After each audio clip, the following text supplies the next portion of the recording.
afternoon, ladies.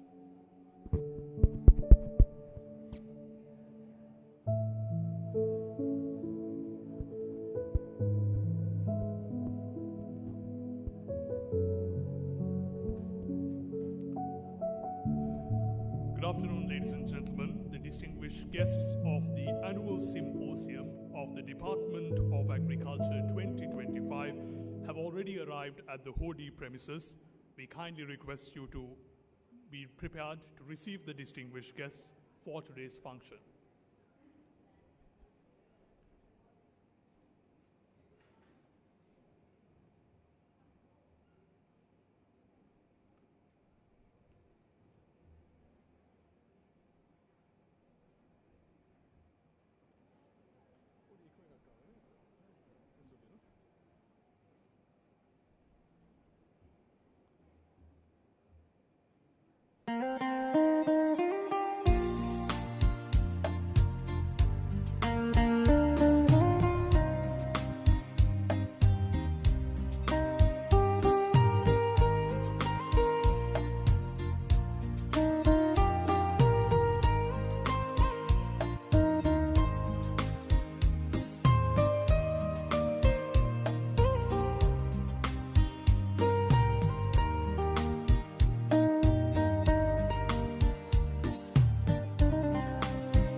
Ladies and gentlemen, once again I remind you that the distinguished guests of the annual symposium of the Department of Agriculture 2025 have already arrived at the premises, and we kindly request you all to get ready to receive the distinguished guests who will be arriving to this hall shortly.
With that, ladies and gentlemen, we now request you to take your seats once more.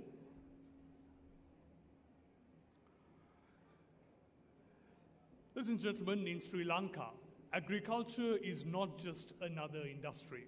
It is the heartbeat of our nation, sustaining livelihoods, feeding communities, and shaping our very own future. A future that is built on resilience, overcoming the challenges of yesterday. The government's agricultural policy addresses key challenges such as low productivity, fragmented land, and poor coordination, while setting a vision to ensure food security, national prosperity, and global competitiveness.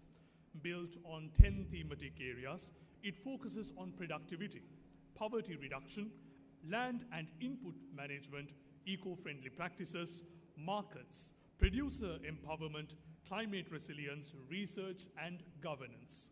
More importantly, it shifts towards a participatory bottom-up approach to drive sustainable growth in Sri Lankan agriculture. Garu Amatyavaruni, රජයේ කෘෂිකාර්මික ප්‍රතිපත්තිය, ආහාර සුරක්ෂිතතාව, ජාතික සමෘද්ධිය සහ ගෝලීය තරගකාරීත්වය සහතික කිරීම සඳහා දැක්මක් සකස් කර ඇති අතර අඩු ඵලදායීතාවය, කැබලි වූ ඉඩම් සහ දුර්වල සම්බන්ධීකාරණය වැනි ප්‍රධාන අභියෝගවලට විසඳුම් සපයයි. නව රජයේ ප්‍රතිපත්ති අනුව තේමා 10ක් මත ගොඩනගා ඇති එය ඵලදායීතාවය, දරිද්‍රතාවය අඩු කිරීම, ඉඩම් සහ යෙදවුම් කළමනාකරණය, පරිසර හිතකාමී පිළිවෙත්, වෙළඳපොළ නිෂ්පාදක බලගැන්වීම, දේශගුණික ඔරොත්තු දීමේ හැකියාව, පර්යේෂණ සහ විධිමත් පාලනය කෙරෙහි අවධානය යොමු කරයි.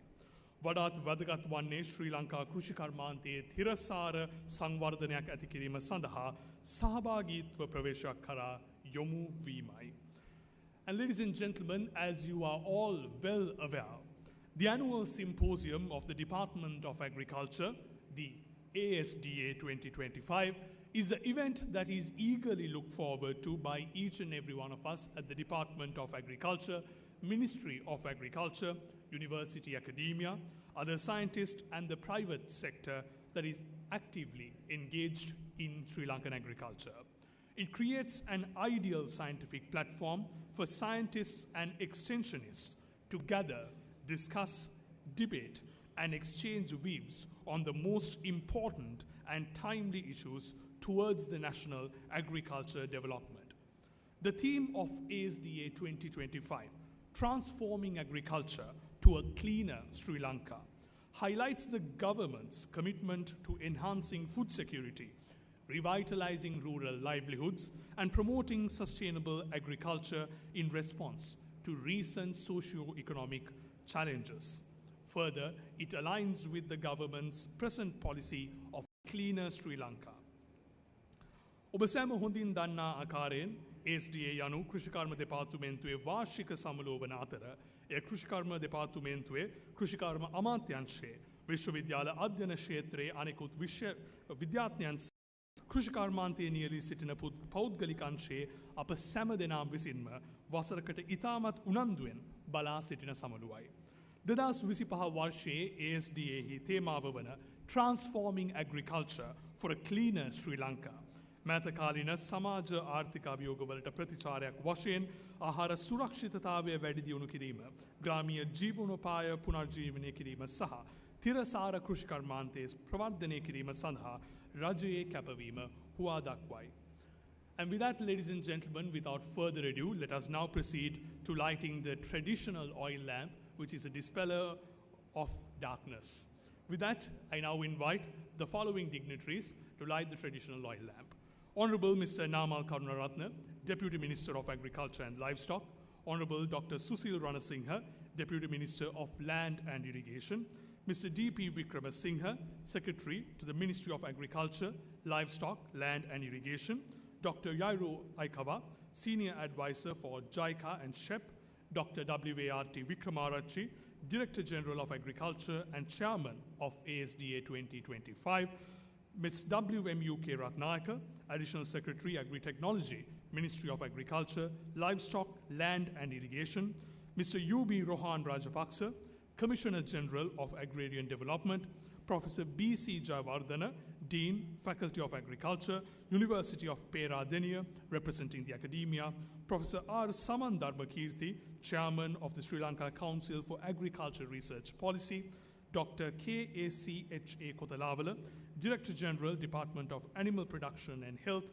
representing the Director Generals of other departments, Dr. J.A. Sumit, the Additional Director General of Agriculture Research, representing Additional Director Generals of the Department of Agriculture, Dr. Vasanta Malaviarachi, the Director representing the Directorate of Department of Agriculture, Mrs. Aisha Gunawardena, Provincial Director of Agriculture of the Western Province, representing the Provincial Directors, Dr. Nirusha Ayoni, District Director of Kandy, representing all District Directors, Mr.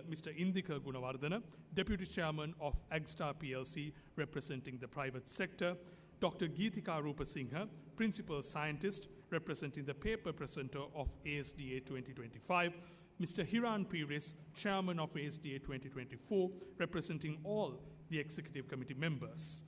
With that, I invite all of the distinguished guests to light the oil lamp. සාම්ප්‍රදායික කෘෂිකර්මය නවීන කෘෂිකර්මාන්තයට පරිවර්තනය කිරීම සනිටුහන් කිරීම සඳහා චිරාගත පොල් තෙල් පහන දැල්වීමට ඔබ සැමට ආරාධනා කරනවා.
Thank you very much, ladies and gentlemen. We request you to remain standing for the national anthem of Sri Lanka.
Ladies and gentlemen, you are kindly requested to remain standing to observe a 1 minute of silence in respect of those who did a yeoman service to uplift the agricultural sector and those who are no more with us.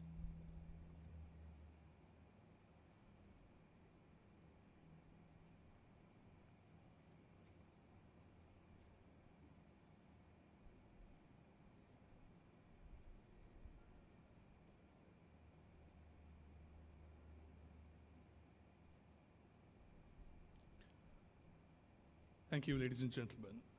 Now we have the pleasure of inviting the person who is leading the Department of Agriculture.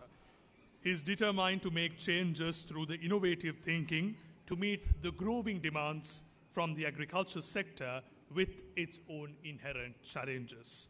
He is none other than Dr. W.A.R.T. Wickramaratche, the Director General of Agriculture and the Chairman of ASDA 2025.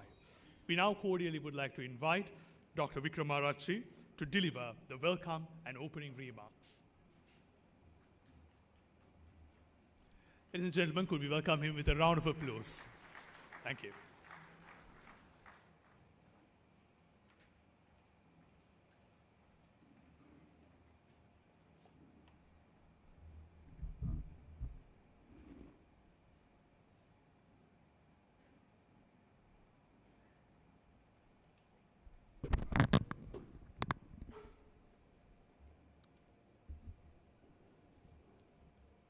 Good afternoon, everybody. Honorable Namal Karunaratne, Deputy Minister, Agriculture and Livestock. Honorable Dr. Susil Rana Singh, Deputy Minister of Irrigation and Lands, Mr. D.P. Vikramasinghe, Secretary to the Ministry of Agriculture. And we have today our keynote speaker.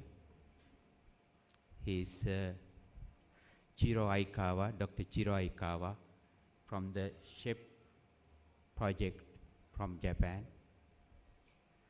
Then Professor Sivanandawal, he is our Editor-in-Chief of ASDA 2025. Then we have our additional secretaries from the Ministry of Agriculture, and also our retired DGs. There are several DGs have arrived today, and we have other directors, higher officials, private industry partners. Then we have our international development partners as well as international agency representative. On behalf of the ASDA 2025, I warmly welcome you all to today's ceremonial session. Actually, we started today morning 8:30 our technical session, and now we have come to our most exciting event of ceremonial session, where we will be awarding our most distinguished scientist, agriculturist, and also we would have opportunity to listen to our keynote speaker and all our special guests, because we need the policy support from the Ministry of Agriculture as well as our politicians. Then this ASDA we initiated in 1999. This ASDA is the 27th. Actually, with the time, over the time, it has been come to this level with the integrating of several better practices into the ASDA. Actually, I want to highlight here today, we have gone for this time e-journal, e-registration, and also use of AI technology for the certain activities of the ASDA. Then years to come, we want to integrate many more better practices into this annual symposium. Actually, this is the platform for our researchers, agriculturists to share their research finding, new technologies with the other stakeholders. Today we have diverse stakeholders in this room, comprising of our officers from senior to junior officers, as well as ministry officials and other agencies. We have invited our sister organization in and around Gannaruwa. We can see the Director Generals from DAPH, Botanical Gardens, and other agencies. And actually, without private industry, we cannot excel in agriculture, because investments coming from private sector, the regulations and research and development activities from the state sector. Therefore, we are always in hand with all the private industries, and also the funds coming from international agencies and development partners. Today we have COICA, JICA, FAO, and UNDP, UNOPS, many more. Actually, these are always, we are having a strong partnership with them.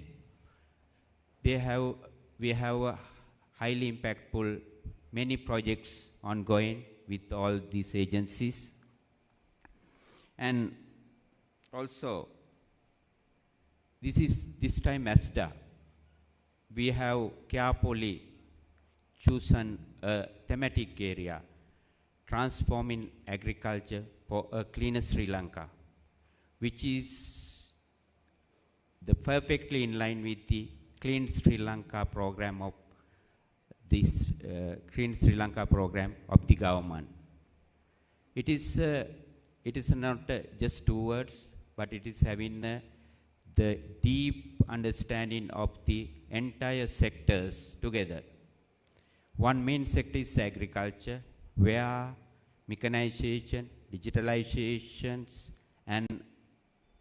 and novel techniques must be integrated into the agriculture. Transparency should be there.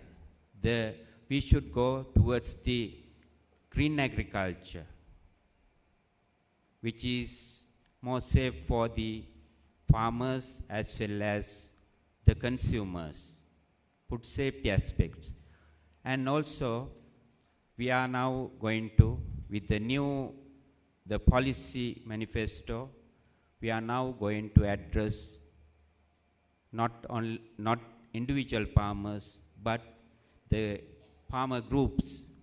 There is the strong program with the government, how to formulate farmer groups in future, so that most of the project benefits, government benefits, should percolate to them through these farmer communities. Therefore, we have a huge challenge ahead us. Then we should align our research development activities to address the government policies.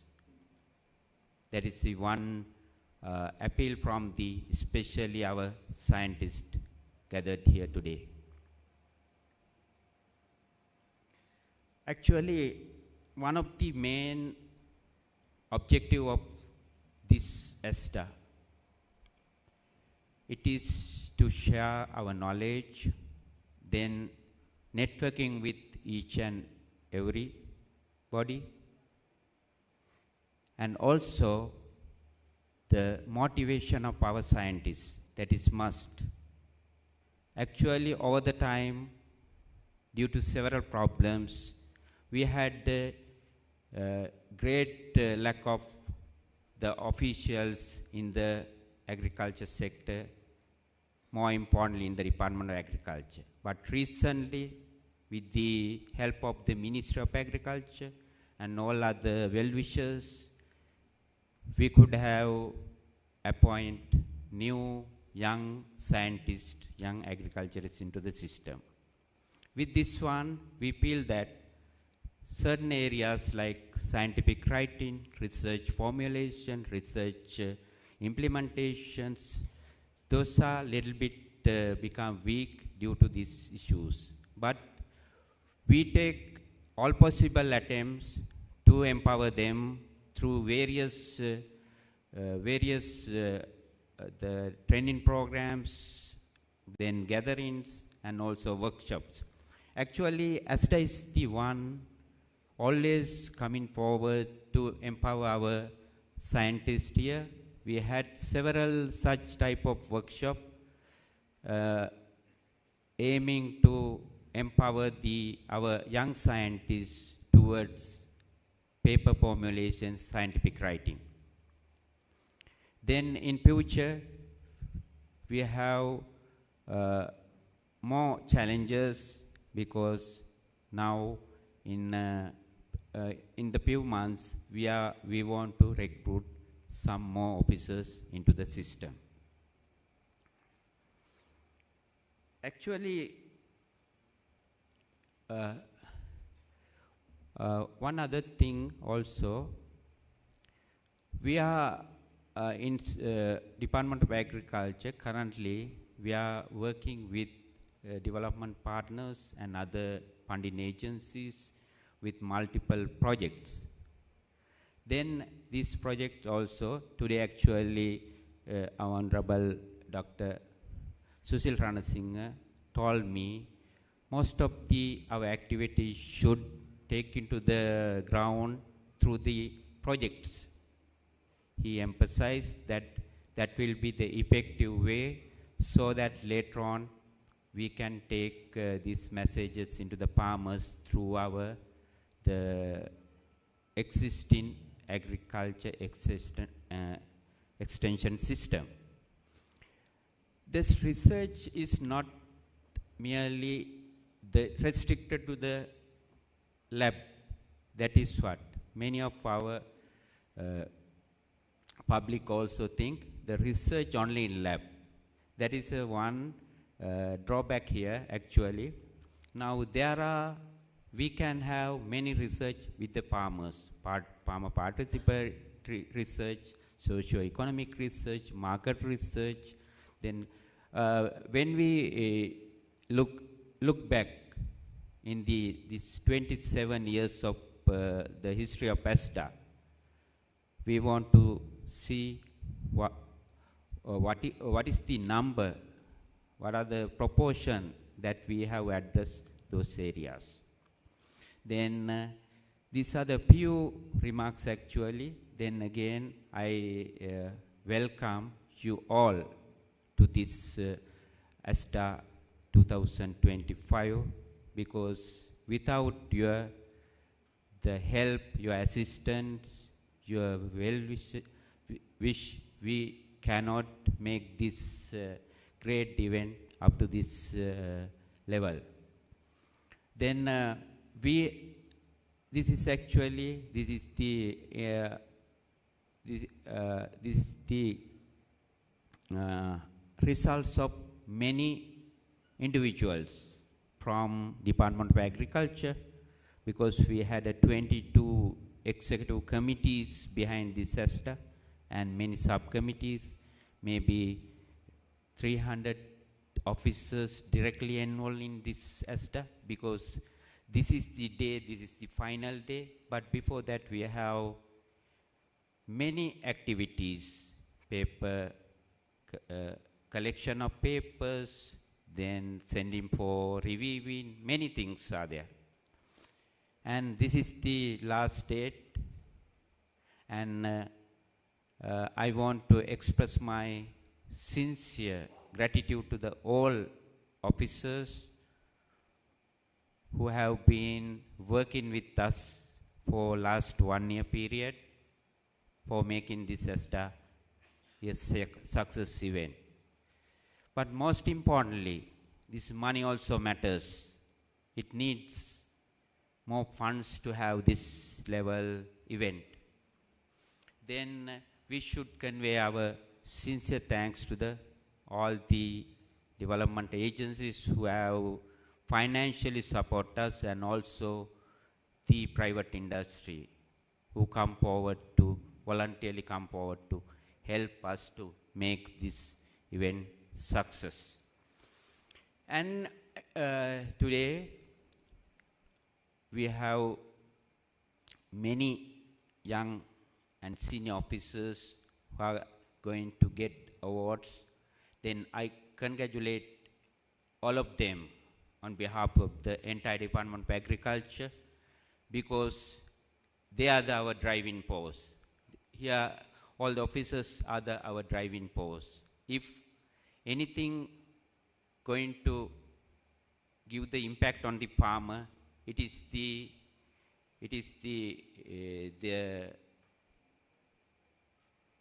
attempts of our officers, because sometimes one variety, the breeding of one variety takes 8 to 10 years, but scientists should have that kind of the patience in order to provide the variety.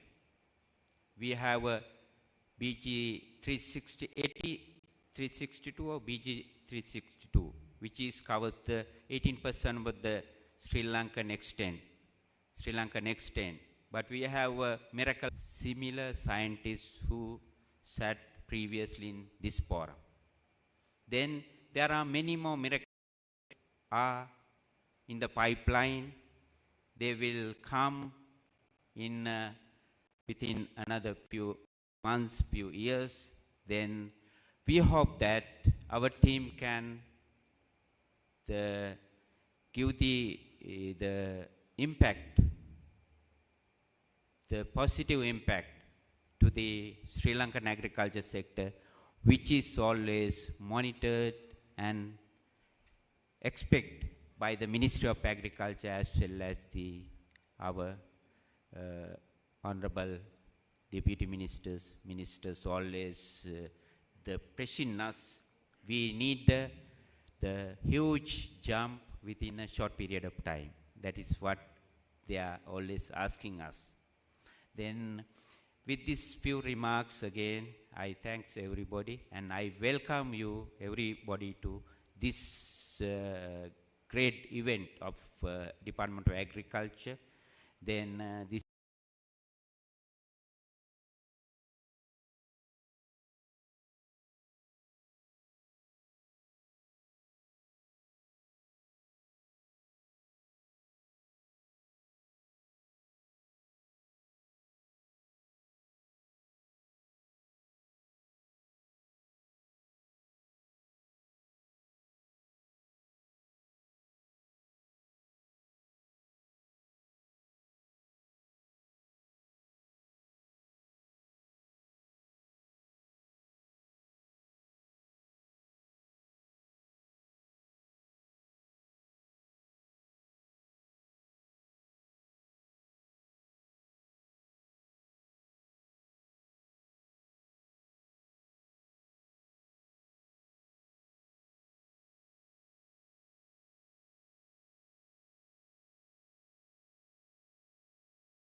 for a cleaner Sri Lanka. This is very nice theme, I think, and directly align with the government's key priority and strategic focus on a clean Sri Lanka. This concept emphasizes achieving the good governance and cleanliness from social, environmental, and ethical perspectives. Similar to many developing countries in Asia and Africa where I have experience, crop agriculture forms and the backbone of the food security, support the livelihood of the majority of its citizens. Therefore, the agriculture sector plays a vital role in the country's transformation towards a clean Sri Lanka. Transforming the agriculture into a new dimension will significantly contribute to realizing the purpose of a cleaner and more sustainable Sri Lanka.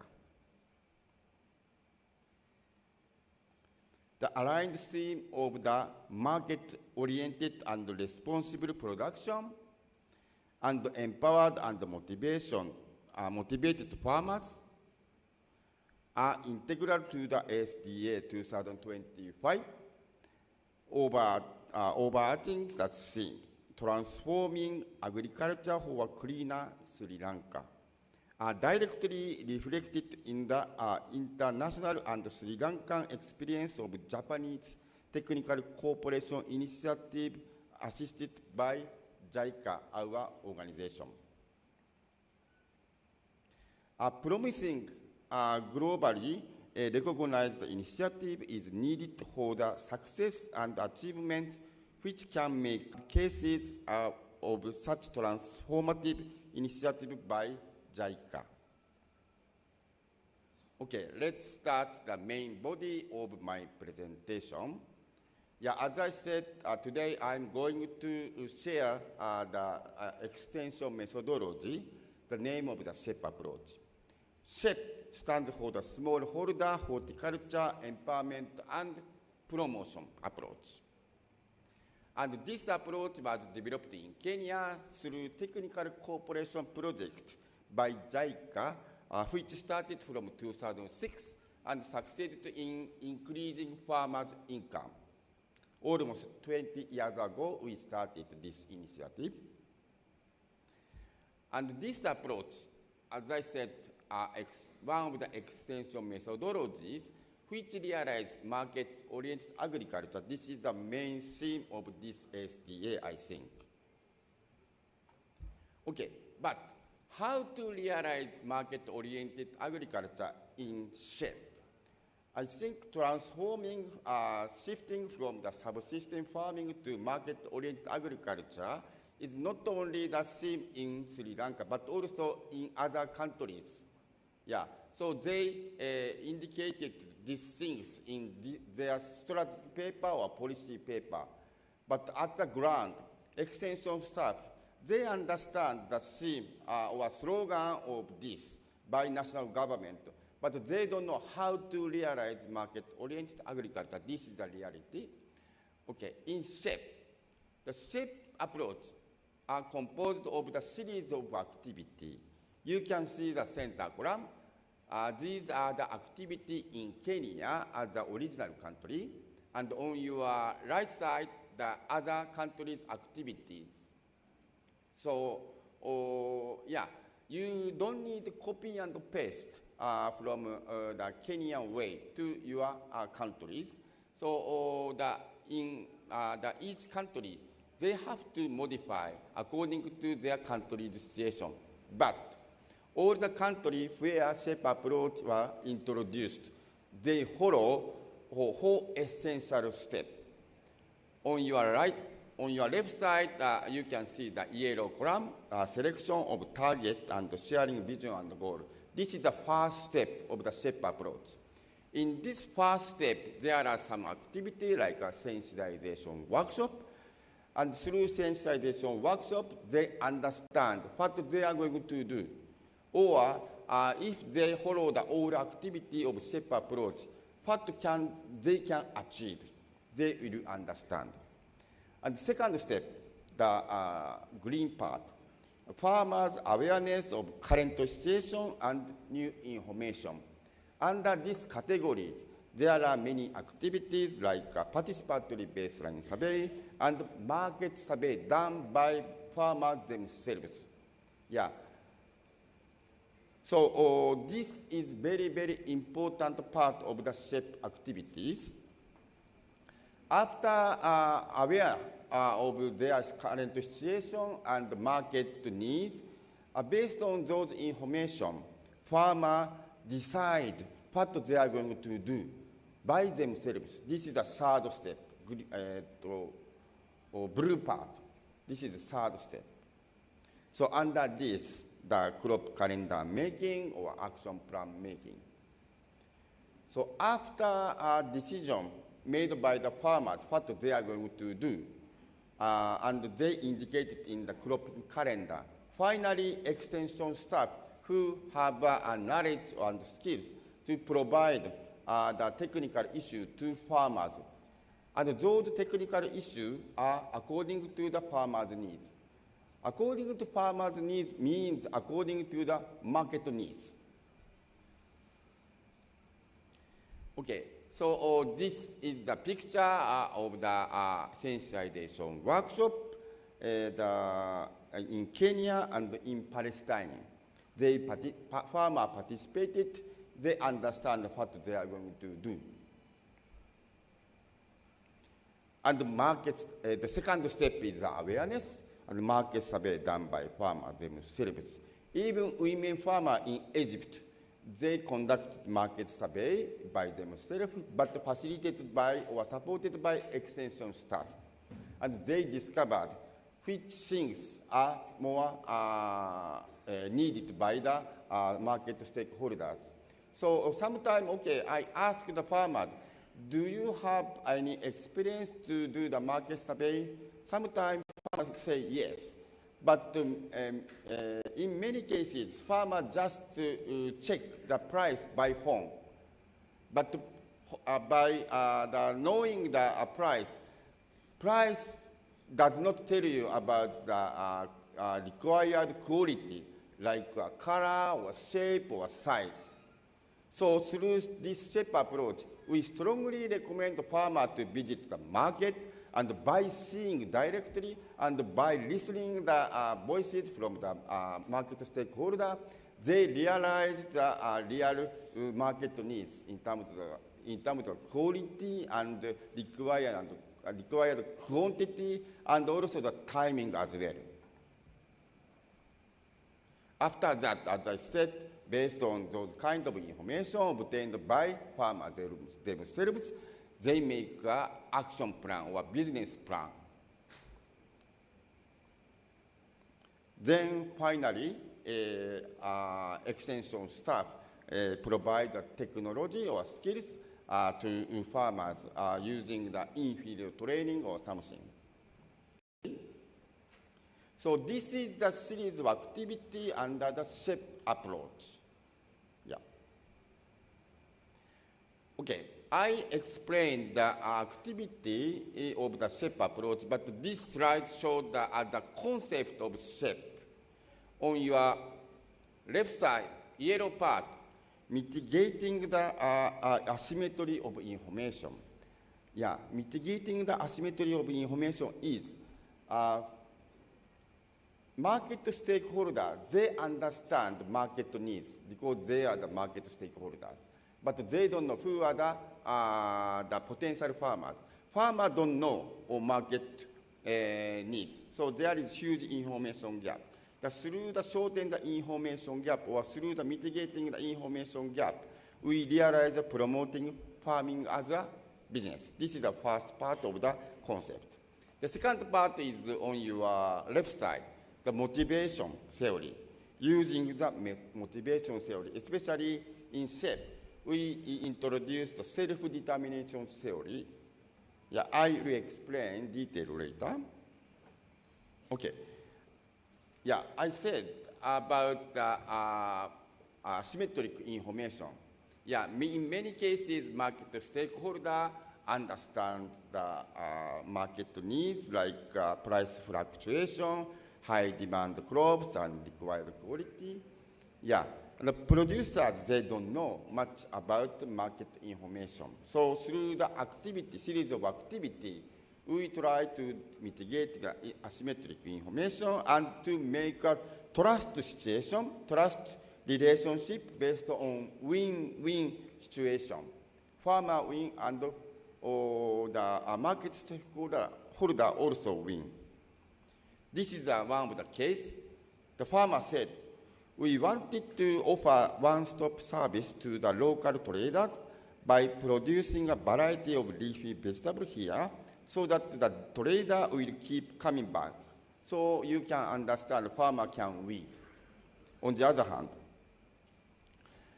trader said, I'm glad this group produced several kinds of leafy vegetables since I don't have to travel a long distance searching for vegetables. Maybe you can understand trader also win. So they can build a win-win situation. And as I said, the other concept of the SHEP approach is the motivation. Yeah, as I said, there are many motivation theories in the world, but the SHEP approach is focusing on this self-determination theory. This self-determination theory was founded by or developed by Professor Edward Deci. And Professor Edward Deci said, we human beings, not only the farmers, we human beings have three fundamental desires. First one is autonomy. People need to feel in control of their own behavior and goals. We don't want to be controlled by someone. Yeah. We want to control what we are going to do by our decision. Yeah, this is a fundamental desire of the human being. The second one is the competence. People need to gain mastery of tasks and learn different skills. It means I want to feel I am a man who can do it. Yeah, if we feel like this, our motivation improved and increased. And last one is relatedness. People need to experience a sense of belonging and attachment to other people. Yeah, you don't want to be alone. You don't want to walk alone. Yeah, maybe you want to work together with your fellow. Yeah, I also have this feeling. So this is very, very important part of the self-determination theory. In SHEP, autonomy support. Farmers themselves decide the crop to grow and make a crop calendar based on the result of the market survey. Yeah. Farmers decide what they are going to do by themselves. Yeah. Not offered or ordered by some institution. And competence support. Skill and techniques provided to farmers are user-friendly and low cost. Farmers can practice it immediately after learning. So, we provide very easy or user-friendly technology to farmers. So, immediately after the training, farmer can do it. And relatedness support. Face-to-face communication between farmers and market stakeholder benefit to build a good relationship. You don't want to do the business without seeing the face of my business partner, right? You want to understand who will buy my product. Yeah. So through the direct communication between farmer and market stakeholders, they can feel this kind of relatedness. Okay, on your left side, Professor Edward Deci and I myself. I attended the International Self-Determination Conference 6 and 8, and I presented our experiences. And Professor Edward Deci said, this is a first trial to utilize self-determination theory in agriculture extension service and also international cooperation. So, on your left side, this is the right side. This is the latest book by Edward Deci, Professor Eduardo Desi, yeah, in his book, he mentioned about our effort. Okay, then what can SHEP bring about change to our target farmers? We think a change of the farmer's mind on marketing from grow and sell to grow to sell. Normally farmers, they grow because my neighbors grow tomato, or my parents grow tomato before, so I grow just tomato. And at the harvesting time, they start a fair to sell. Then middleman comes to the farm gate and they said, okay, I can buy your tomato at very, very 10 yen or small rupees. But the farmer cannot say no, because if they say no, or middleman won't come and their tomato become worse, because many vegetable crops are perishable. Yeah. And the middleman will say, okay, there are many tomatoes at the market, so price must be lower. Or your tomato is nice, but the color is green. So this kind of tomato, we cannot sell at a higher price. At that time, farmer understand the market needs, but this is very, very late. So this is grow and sell. Grow to sell means even before sowing the seed, they have already understand market needs. So when they cultivate, they sow the seed, they understand who will buy my product. Yeah. And what kind of quality are needed. So they understand, okay, I need to cultivate, I need to harvest this kind of quality product. So this is grow to sell. So I think through SHEP approach, farmers change their mind from grow and sell to grow to sell. So this is the result in Kenya. Yeah, after the SHEP approach, the farmers, they increase their income more than double. This is the case in Kenya. So comparison before and after. 24,000 Kenyan shilling is equivalent to the 200 USD. So not so big amount, but also they earned almost 500 USD. This is also not so big amount, but the whole farmers, whole small-scale farmers, so this is a very good benefit to them. So they change their livelihood.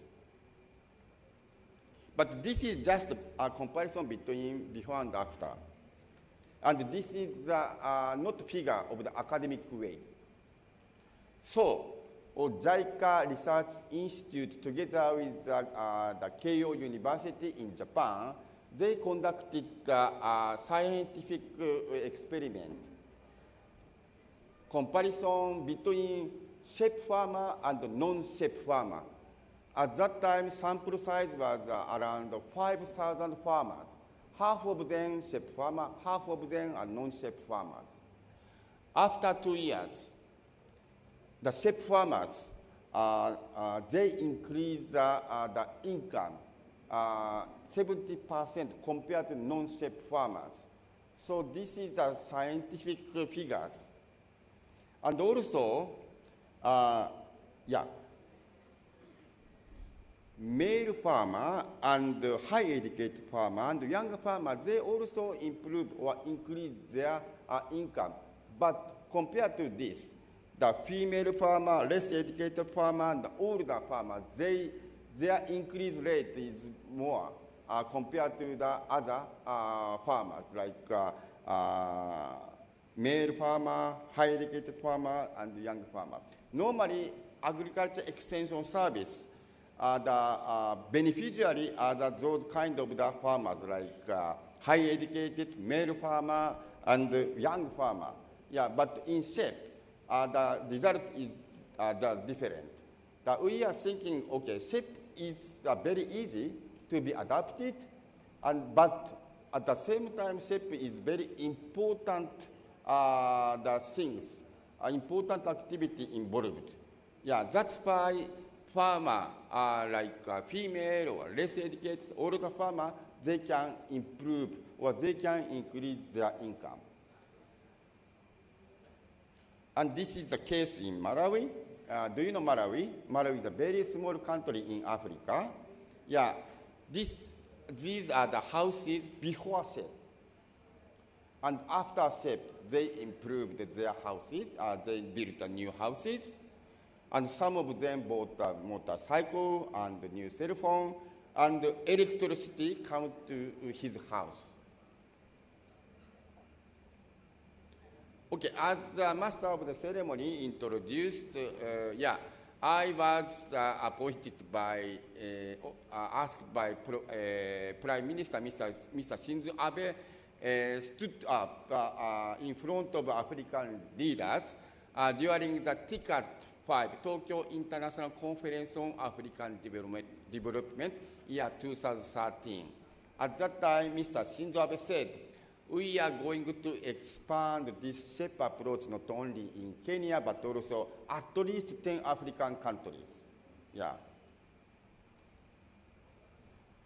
Now,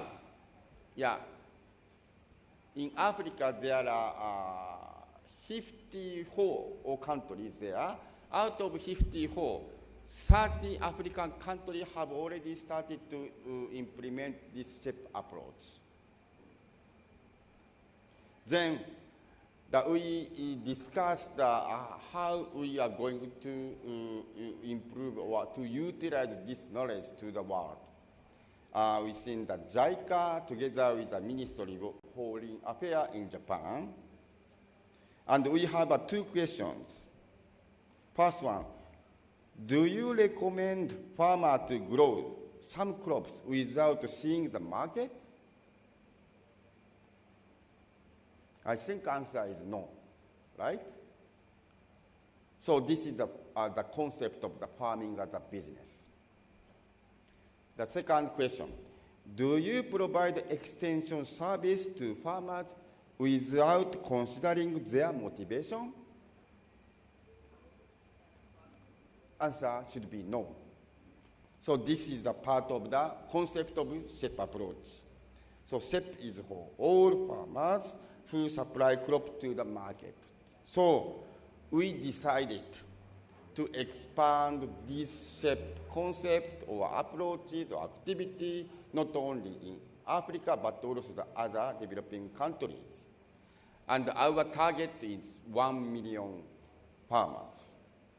And this was announced or declared year 2019 together with the developing partners like IFAD. Okay, now, as MC introduced, 60 countries in the world have already started to implement SHEP approach, including Sri Lanka. Okay, from this slide, I just borrow this slide from the DOA counterpart and the project. So if you have any question, I believe that my fellow DOA staff, our counterpart will respond, right? Okay. Okay, the project, the Japanese JICA's Technical Cooperation Project started from the 2021. Main counterpart or main implementing agency is the DOA. Now we are covering the 5, the pilot district. And this shows the progress so far. More than 1,000 farmers were beneficiaries of SHEP approach in Sri Lanka.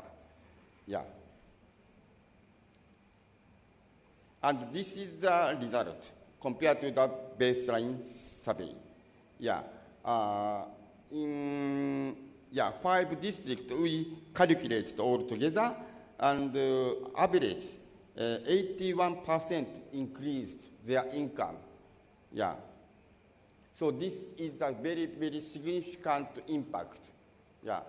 So farmers, they increase their the profit all 5 the districts.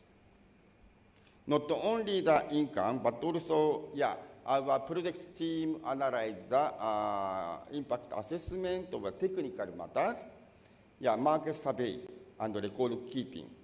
The market survey, now the 98% of the farmers, beneficial farmers, continuously conducted by their own. And crop calendar making, 93%, and record keeping. This is a very, very key point. When farmers start farming as a business. Now, 94% of the farmers, they introduced the record keeping. And application of recommended technologies. Crop establishment, 92%, top dressing method, 94%, and pesticide selection, 91%, and gap. Also, the 67% of the farmers, our beneficial farmers, introduced. And safe use of pesticide, 94%. And group activity, this is also the key for success to improve the farmers, their farming. You can see some improvement. So some of the farmers, they start input purchase collectively, and the transportation and the production action plan as a group, and the extension service was improved like this. Farmer answered, okay, extension service by DOA is now improved after introducing the SHEP approach, they answered. So I understand, even before the SHEP approach introduced, the DOA made effort to provide the service to farmers. And I think the SHEP approach could push, and to improve the way of the giving the service to the farmers, I think. Okay, and the activity of SHEP approach were modified and improved according to Sri Lankan situation. On your left side, this is the SHEP extension handbook compiled based on the experience in Africa. We provided this one to the Asian countries and Latin American countries, but Sri Lankan, our counterpart, Sri Lankan team, they followed this extension handbook, but they modified based on their experience, and now they compiled the Sri Lankan SHEP handbook for extension staff by their language.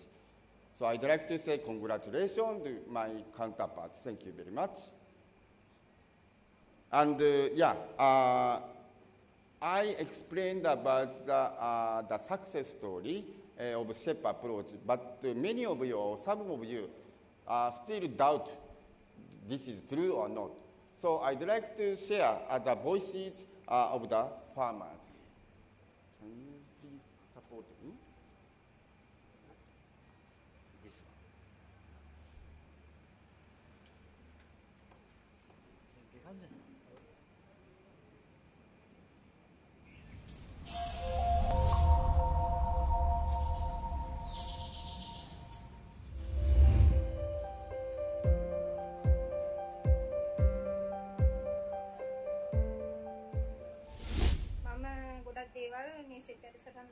මගේ ජීවිතේට ගත්තා. අපි double market එකට ගියා. මේ ෂෙප් වැඩසටහන තුලින් තමයි අපිට අත්දැකීම ලැබෙන්නේ. ගෝවි අපිම තමයි තියෙන්නේ. දැන් එහෙම නැහැ. දැන් ගොඩාක් මේත් එක්ක කතා බහ කරලා මොකද කරන්න පුළුවන්. හොඳ වගාව මොකද කියන එක. මේ මුදලු ඊට පස්සේ කළමනාකරණ පැත්තෙන් බොහෝ දුරට නොනලකට ගාවැදීමට කටයුතු කරනවා. වෙළඳපොළ සමීක්ෂණයෙන්ුත් ගොඩාක් උත්තර ලබාගෙන ඒ ඔස්සේ වගා කිරීමටත් ඒකත් පුරුදු වුණා. මගේ නම සමරජයසේකර. මගේ ගොවි කණ්ඩායම උඩවැල නුවරඑළිය දිස්ත්‍රික්කයේ තක්කාලි වල කේකේට තමයි මම වගා කරපු බෝගේ. ඔබට ෂෙප් ව්‍යාපෘතිය මගින් ලැබුණු ප්‍රයෝජන මොනවාද? ඇත්තම ගොඩක් වැදගත්. මොකද අපි ඉස්සෙල්ලා වගා කරද්දී අපි වියදම එහෙම ලිව්වේ නැහැ. වියදම ලාභය එහෙම දැන් ෂෙප් වැඩසටහන තුලින් මේ අපිට ගිය වියදම හදලා එන ලාභය බලා ගන්න පුළුවන්. ඉස්සෙල්ලා පස් සාම්පල් එහෙම බැලුවේ නැහැ. දැන් පස් සාම්පල් චෙක් කරලා ඒ අනුව තමයි පොහොර දාන්නේ. ඒ වගේම අපිට වියදම අඩු නිසා ලාභය වැඩි. ලාභෙන් අපිට ඵලදායී දෙයක් මේ ගන්න උනත් පුළුවන්. මම ගොඩක් දේවල් මේ සෙට් වැඩසටහන තුලින් මගේ ජීවිතේට ගත්තා. මම කාලය ඉතුරු කර ගැනීම සඳහා වොෂින් මැෂින් එකක් ගත්තා. සතුටුයි. වෙළඳපොළ ඉල්ලුම ඔබ තේරුම් ගන්නේ කොහොමද?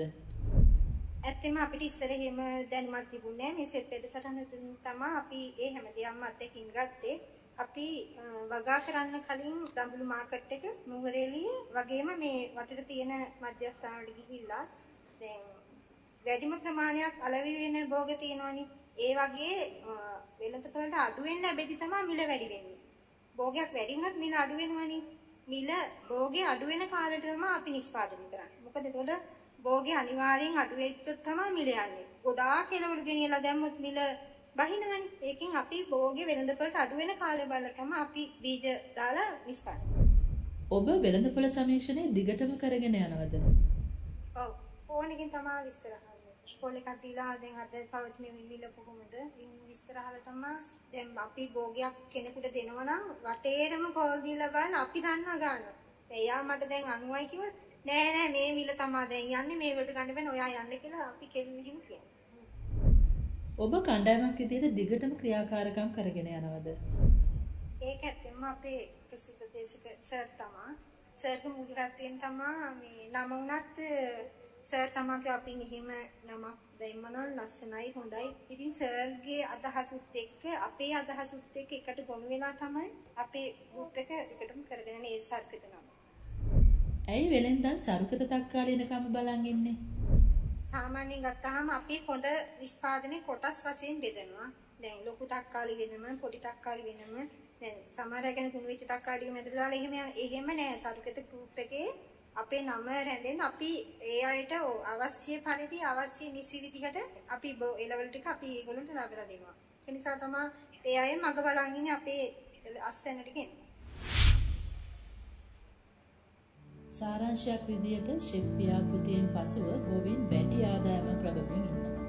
ඒ විතරක් නෙවෙයි පවුලක් විදියට සැමිය හා බිරිඳ එක්ව තීරණ ගැනීමේ වැදගත්කම ගොවින් තේරුම් අරගෙන තියෙනවා. විශේෂයෙන්ම වෙළඳපොළට අවශ්‍ය දේ අවශ්‍යම වෙලාවට ලබා දෙමින් ගොවින් ගොවිතැන ව්‍යාපාරයක් ලෙස කරගෙන යනවා. ෂෙෆ් සංකල්පය ගැන කතා කරද්දී සොයන් දීන න්‍යාය ගැන කතා නොකරම බෑ.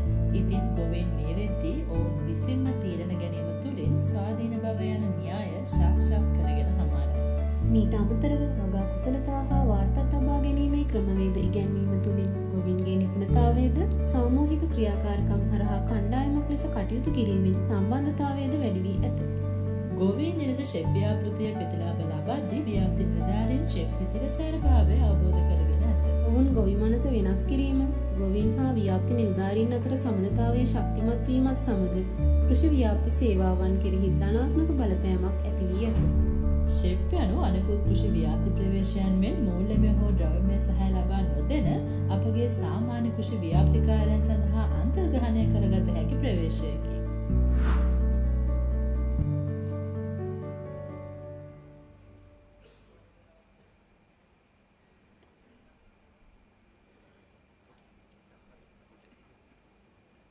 Okay, what do you feel about the voices of the farmers? Yeah, I think, okay, that many of you now are convinced SEP is good, even in Sri Lanka. But it's okay, some of you still having some feeling of the, doubtful. It's okay. But I strongly recommend you to visit the farmers, to see our farmers, and to hear the voices directly from the farmers. Although digital technology and AI are well developed, but we as the extension staff, our mandate is to visit the farmers and to see the farmers' voice, to see the farmers and to see the reality. This is our mandate. This is non-changeable, I think. So this is the end of my presentation. Thank you very much.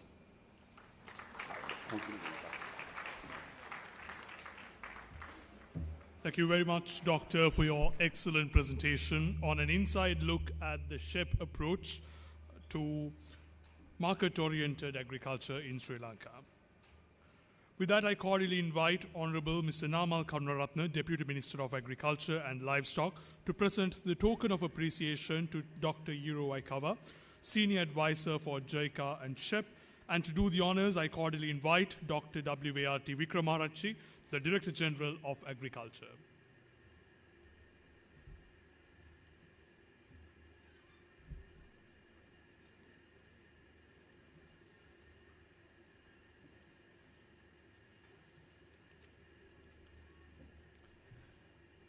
Thank you very much, Dr. Aikawa, for taking the time for that wonderful presentation today.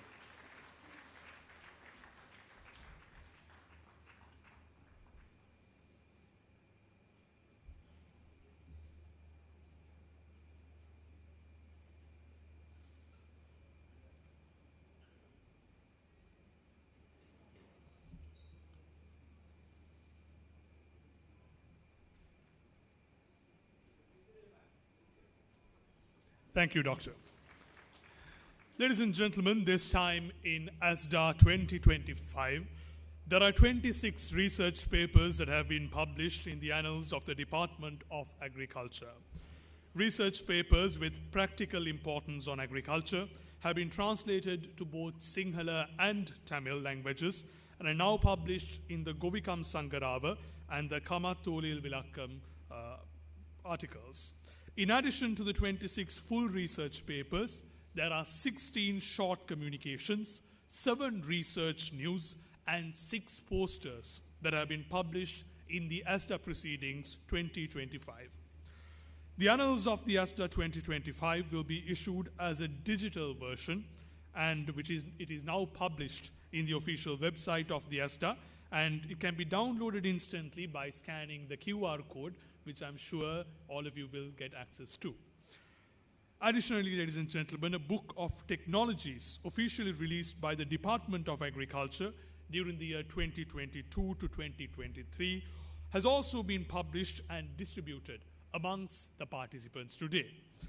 Now let me cordially invite Dr. M.G.D. Lakmini Priyantha, Executive Committee member of ASDA 2025, to hand over the annals of the ASDA 2025 and other set of agricultural publications to Dr. W.A.R.T. Wickramarachchi, Director General of Agriculture and Chairman of ASDA 2025, in order to be distributed amongst the distinguished guests. Round of applause, ladies and gentlemen.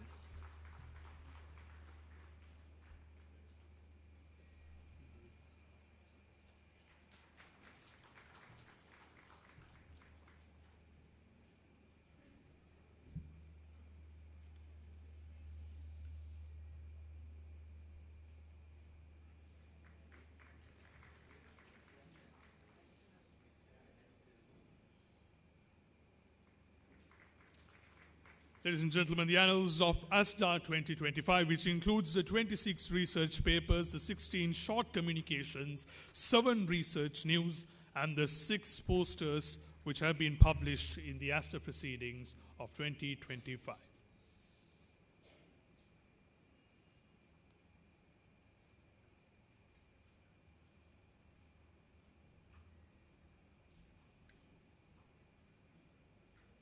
This also includes a copy of the Book of Technologies, which is officially released by the Department of Agriculture during the year 2022 to 2023, and this will also be distributed amongst the participants today.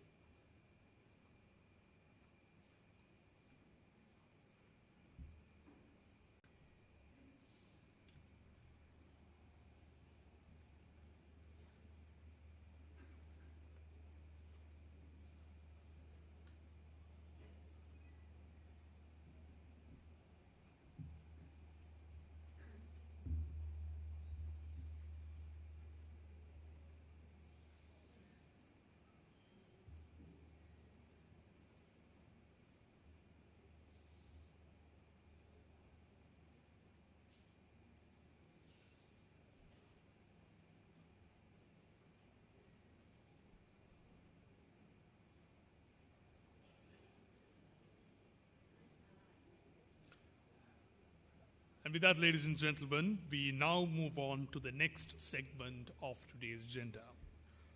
May I now direct your attention towards a short video presentation on agriculture research and development, covering the different disciplines related to present-day agriculture, along with how modern agriculture impacted on the transformation of agriculture towards a cleaner Sri Lanka. Ladies and gentlemen, with that, we now present the highlights of ASDA 2025.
Transforming Agriculture for a Cleaner Sri Lanka, ASDA 2025.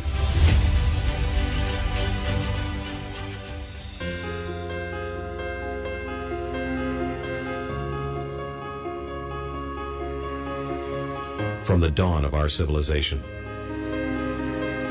agriculture has been the heartbeat of Sri Lanka, blessed with fertile soils, abundant waters, and a rich diversity of climates across the island.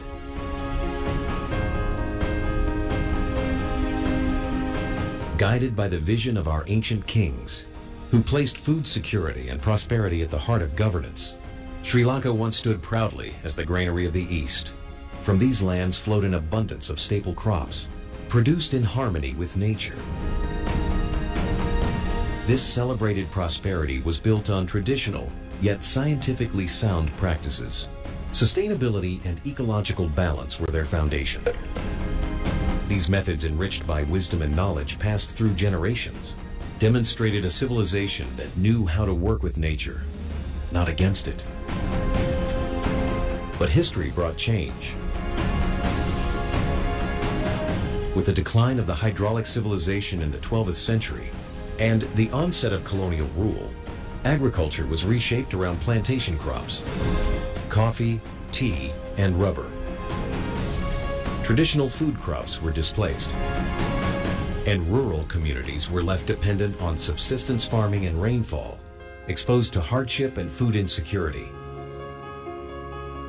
To address this challenge, the Department of Agriculture was established in 1912.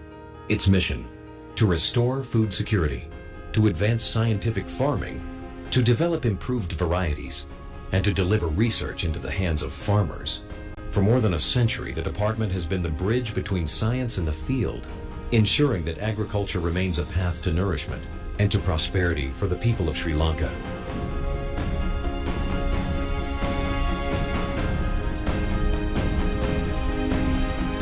One of the most remarkable achievements has been in rice production through the dedicated efforts of the Rice Research and Development Institute.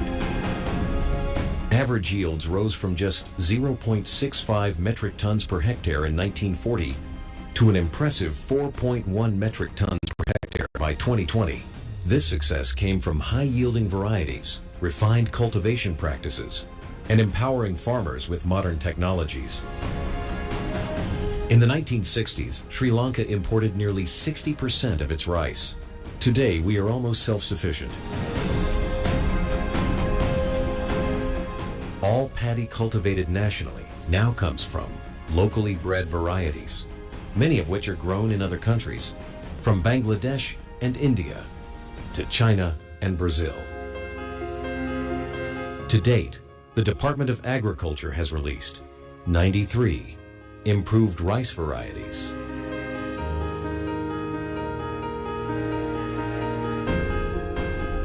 120 vegetable varieties,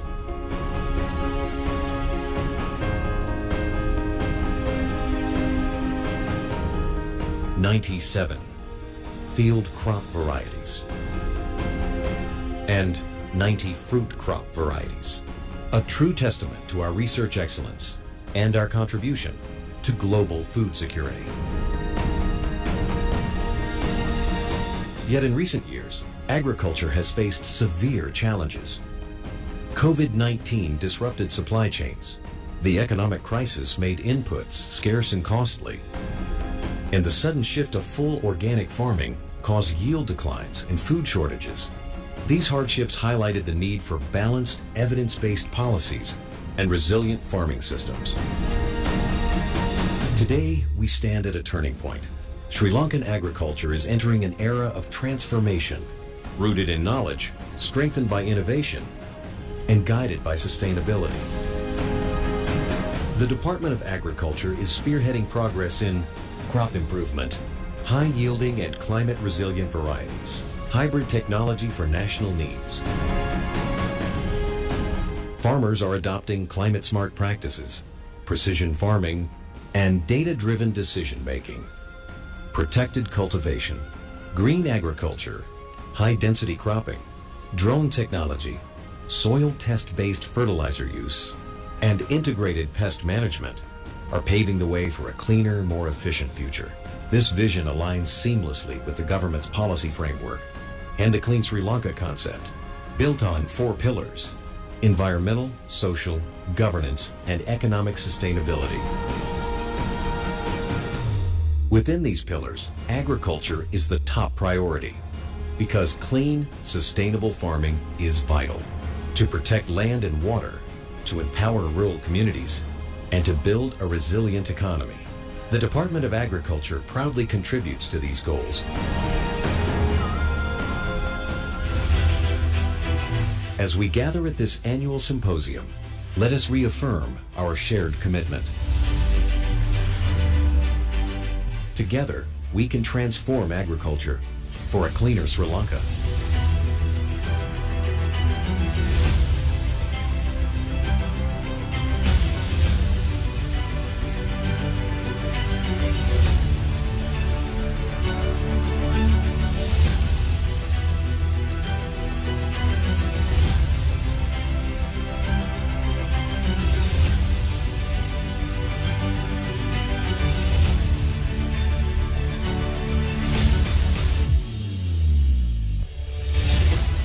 th Annual Symposium of the Department of Agriculture. ASDA 2025. 6 technical sessions of ASDA 2025 was successfully conducted a while ago. 26 research papers were presented by the scientists and agriculturists of Department of Agriculture. Full papers of the 26 peer-reviewed papers, 16 short communications. 6 posters and 7 research notes will be published in the Annals of the Department of Agriculture. Those 13 peer-reviewed papers will be published as abstracts in the Annals. Technical sessions. Agronomy and soil science. Innovative outreach for green farming. D.P. Karunananda. Grafting brinjal scions to Thabatu and Thitha, Thabatu rootstocks and field evaluation of the grafted plants. These results indicate that wedge grafting with either Thabatu or Thitha Thabatu improves growth and yield, offering a promising approach to enhance brinjal resilience and productivity. SASM Kumari. Identification of maturity indices and optimal harvesting stage of different okra varieties. The study highlights the importance of genotype-specific harvest scheduling and multi-trait evaluation to optimize both yield and quality. RNI Pereira. Optimizing BAP, concentration and culture duration for genetically stable micropropagation of pineapple cultivar Mauritius. Molecular analysis using SSR and ISSR markers confirmed that low to moderate BAP levels maintain genetic stability, while higher levels beyond the 8th subculture led to increased somaclonal variation. MGN Rupasingha. Residual effects of dolomite on soil pH amelioration and nutrient availability in paddy cultivation. This study revealed that co-application of dolomite with NPK enhances rice yields and soil nutrient availability while reducing overall fertilizer requirements. JMDDE Jayamana. Evaluation of trellising methods on growth and yield performance of heavy fruit-bearing cucurbitaceous crops. The study revealed that bench and A-frame structures provided greater crop load resistance and allowed longer replacement intervals compared to cubicle systems. Seed technology, cultivating success from every seed. WMI Veerasekara. Effective production environment and storage condition on soybean seed longevity. For optimal storability and cost effectiveness, it is recommended to store seeds from dry environments under modified storage, which maintains seed quality for at least 8 months at only 1/3 the construction and 1/4 the operational cost of cold storage. D.A. Shirani. Performance of mung bean treated with seed priming and plant growth regulators under moisture stress. This study demonstrated that combining seed priming with plant growth regulator treatments effectively enhanced both growth and yield under low moisture stress conditions. WMND Gunatilaka. effectiveness of seed coating and seed priming techniques to withstand submergent stress in rice. Seed priming with CCL Dua and alginate coating were identified as effective treatments for reducing submergent stress in rice during the early growth stages. ESC Ediri Singha. Morphological characterization and duplicates identification of conserved yard long bean. Principal component analysis indicated that 10 components explained 78.3% of the total variation among YLB accessions. Agricultural economics and extension, driving crop productivity through technology. KGCDB Vijay Singha. Mechanization, climate, and technical efficiency in potato production. Evidence from major potato growing regions in Sri Lanka. The study emphasizes the importance of adopting region-specific mechanization and climate-resilient strategies to enhance potato production. MB Veerasurya. Spatio-temporal patterns in 1920 Farmer Advisory Service usage, a 4-season crop-based study. The findings of this study suggest that strengthening the 1920 advisory platform with predictive tools, localized content, and better coordination with national programs will significantly improve its relevance and effectiveness in modern agriculture. DA Palihawadana. Perceptions of agriculture instructors on social media platforms for disseminating agricultural information. Evidence from Gal District, Sri Lanka. The study revealed that incorporating platform-specific strategies into national extension policies can improve the efficiency, reach, and engagement of agricultural information dissemination. KGCDB Vijay Singha. Assessing price response of selected vegetable crops in Sri Lanka from 1,990 to 2,023. These findings suggest that policy intervention should focus on price stabilization, improving regional market coordination, and supporting crop diversification in upcountry and lowcountry regions. Plant breeding and biotechnology, shaping tomorrow's crops from genes. MJMP Kumara Ratna. Additive, dominance model explaining inheritance of reaction to yellow mosaic virus disease in mung bean. It was found that the presence of a dominant allele at both loci conferred susceptibility, homozygosity for recessive alleles at both loci conferred resistance, and dominance at a single locus resulted in intermediate reactions. MGSP Patirana. Germplasm evaluation and donor identification for early seedling vigor in rice under dry and wet direct-seeded cultivation. 4 lines, along with the traditional varieties, Kaluhineti and Pachaparumal, were identified as potential donors for developing improved varieties suitable for both dry direct-seeded and wet direct-seeded rice cultivation. DGC Jeevani. Decoding diversity, morphological and SSR marker-based evaluation of Pachaparamal traditional rice conserved in Sri Lanka. The study highlights the value of integrating morphological and molecular data for accurate characterization and effective conservation of Pachaparamal rice, supporting future breeding programs and food security. HMVT Velegama. Screening of tomato lines with diverse origin for genetic resistance of TYLCD. Based on principal component analysis and cluster analysis, 7 groups were identified, where Group 1 consisted of 23 tomato lines and included the majority of best performers. KGPB Karunaratna. Accelerating rice breeding cycles through generation advancement using speed breeding techniques.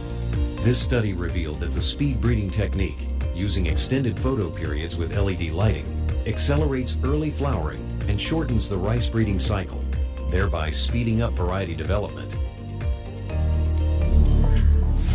Food science, redefining taste and innovation. RAA Ranatunga.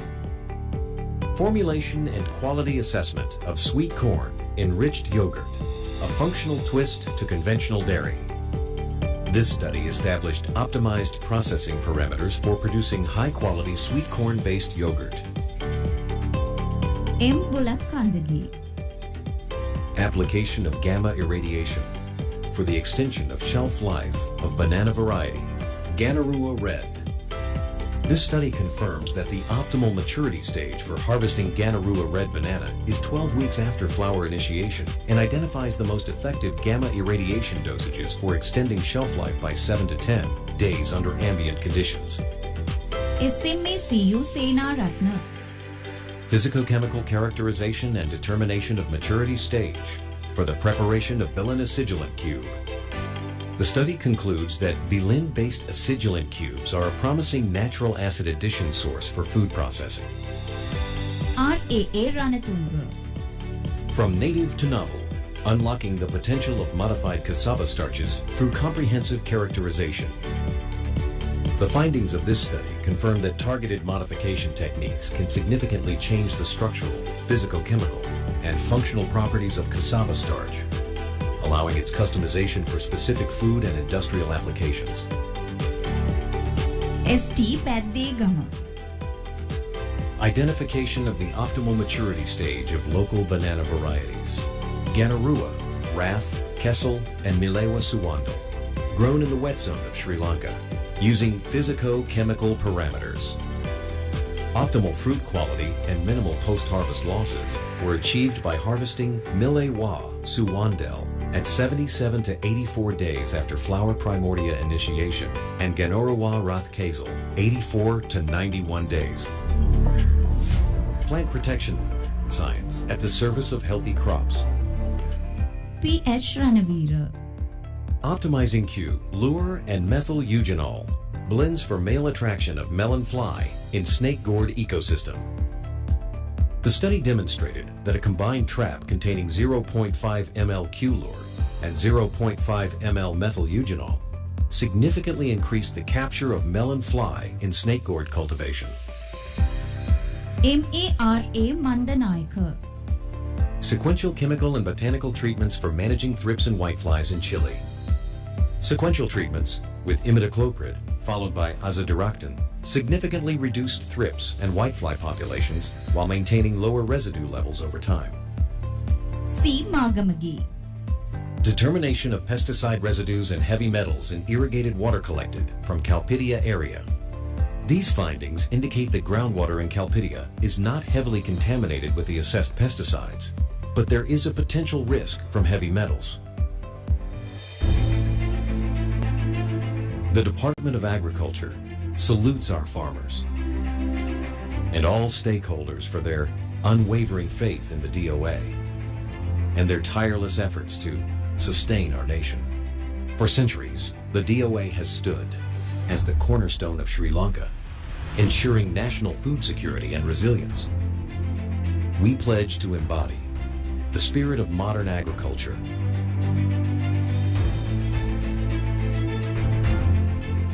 driving transformation toward a cleaner Sri Lanka, the theme of ASDA 2025.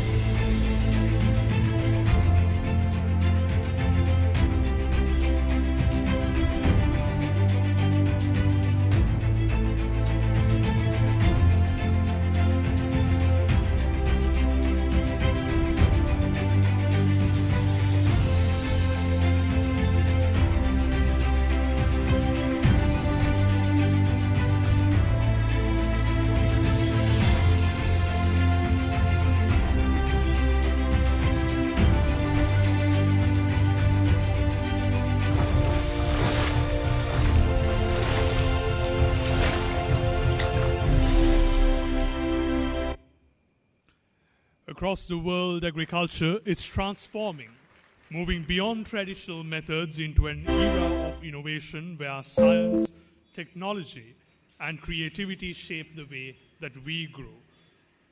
Here in Sri Lanka, the Department of Agriculture has been at the forefront of this journey, actively introducing new practices, new crop varieties, and technologies that empower our farmers. Innovation in agriculture is not just about higher yields, it's about resilience, sustainability, and securing a brighter future for the generations to come. Ladies and gentlemen, the video of ASDA 2025.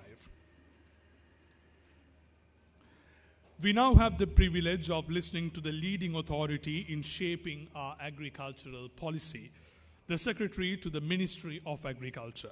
Therefore, I cordially invite Mr. D.P. Wickramasinghe, Secretary, Ministry of Agriculture, Livestock, Land and Irrigation, to address the gathering.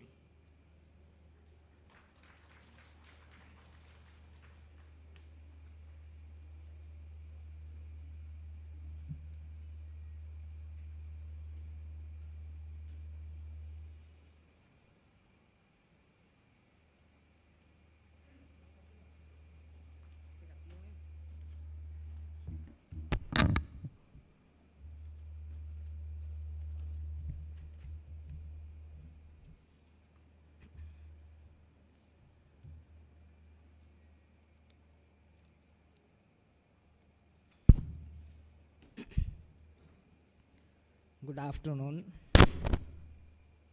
Honorable Deputy Minister of Agriculture and Livestock, Honorable Deputy Minister of Land and Irrigation, Additional Secretaries of the Ministry, Director General of Agriculture, and senior staff of the department, professors of the universities, and department heads, former agriculture department heads, and ladies and gentlemen. It is great privilege to me to address in this type of giant of the agriculture as a secretary of the ministry. In this speech, I do not like to say something about research and the present development of the agriculture, because their responsibilities totally taken by the Department of Agriculture. I like to share as the ministry what are the challenges we faced and to be faced. As you well aware that the latter part of the last year, at about November, December, we had a big problem about rice.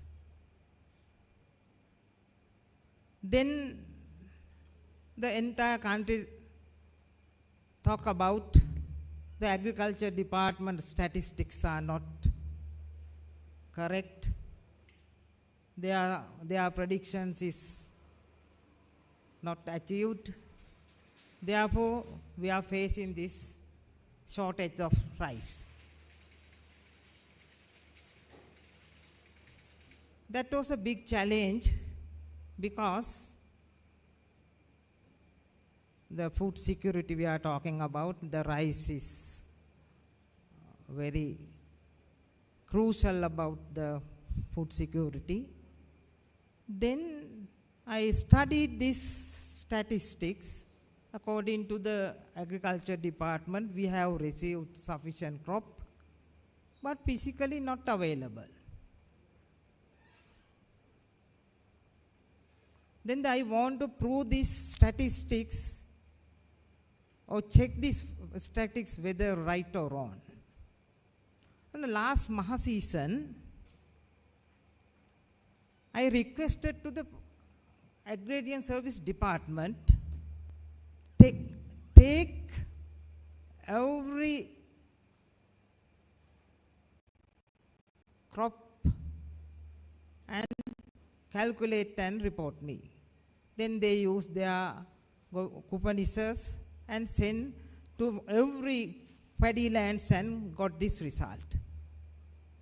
Then last time we faced a big severe climatic problems, but their result was about 2.4 million metric tons.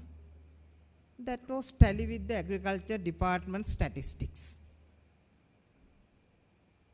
Then I declare that agriculture department statistics is correct. But we face shortage in rice. Then we analyze what happened to the last year. The thing was the external factor. During that period, the maize price was increased to 180 and 200. Then the poultry farmers used the rice for their animal feed. I estimated that that was about more than 300,000 metric tons. It means our 1.5 months national requirement. Then I discussed this matter with our ministers, and this year we decided to maintain maize price. Now we maintain the maize price about below 150. But no any poultry farmer use paddy or rice as animal feed. Last year, last Maha season, we got a very small paddy to our paddy marketing board, but this year our entire funds utilized, and now we have taken about 45,000 metric tons. Why? Now it means now there is a paddy in the market. The millers, they allow to purchase the paddy to paddy marketing board because they have sufficient stock. Now we have a feeling that this year we have sufficient paddy. The digitalization is important.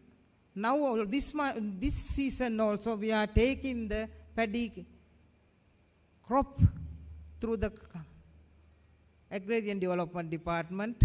We expect that it is about 2.2 million metric tons. Agriculture Department also declared it as the same 2.2 million metric tons. So this is the challenge we faced last year, and now we rectified. We could achieve this target within 2 seasons because of management. I assume that agriculture is not only the growing the crops, but we have to manage it. Without managing, we can't achieve our national challenges. As you know that our government has a major 2 objectives. One is a digitalization. That our last year actions also the part of the digitalization. Now we are in the process of digitalize agriculture, agrarians and agriculture insurance board together and take a one place, and to ease the taking the decision for agriculturists as well as the decision makers and the policy makers. So the second challenge, what is the challenge to be achieved in future? You know that the agriculture revolution in our school age, the new variety called the Chadara came to our field. It was make some huge change in paddy cultivation. But that time we import about 50% of our rice. Then the population was also the very low. Now our research has come to the very optimum level and we are getting the maximum yield. But now we have a challenge, how we increase the productivity of the land. Our farmers are growing, you are making research, giving the extensions,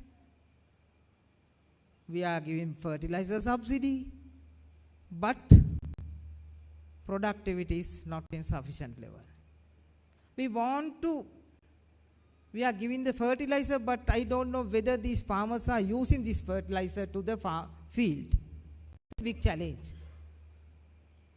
Now we are trying to introduce a QR system to the farmer, then this farmer can take only the fertilizer from our government cash.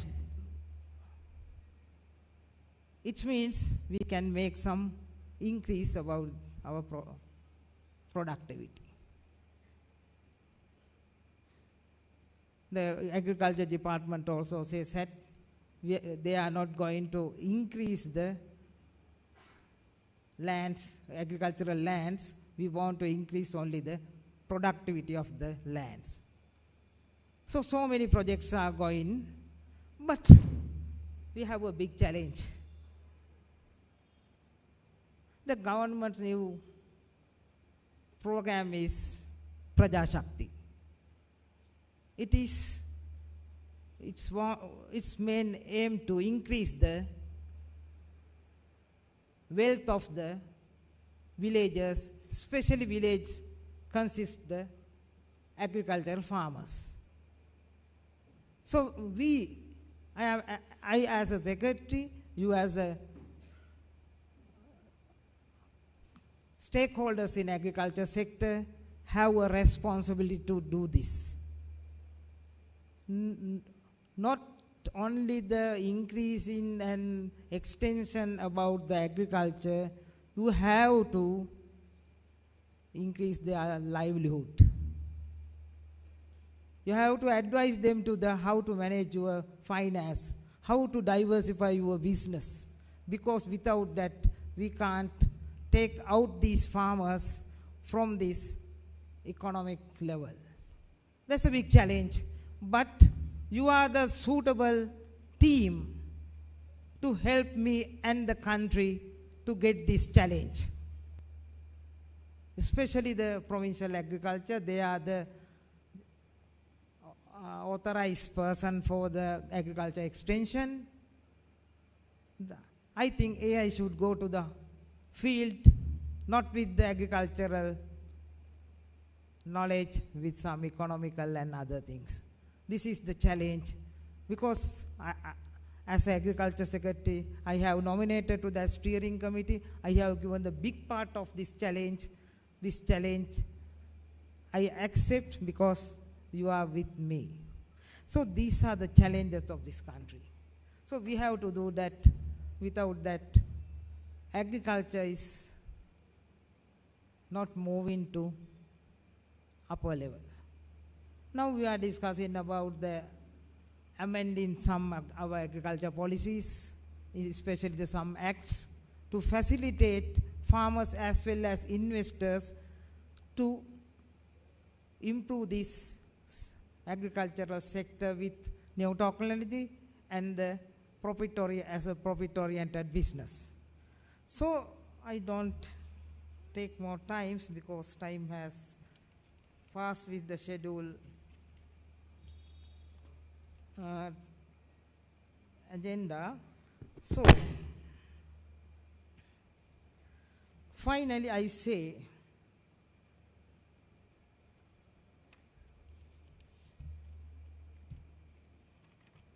one thing.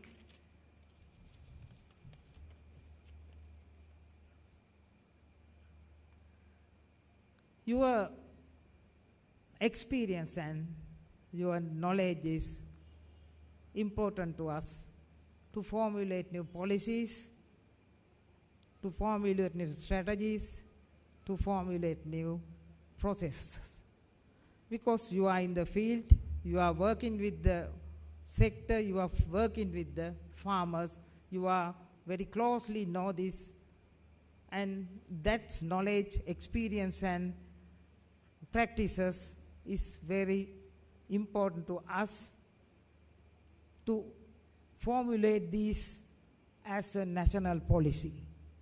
I urge you to transfer these things through your department heads to us and help to develop this country and help to eradicate poverty of the people and increase the livelihood of the agriculture sector farmers. Good day. Thank you very much.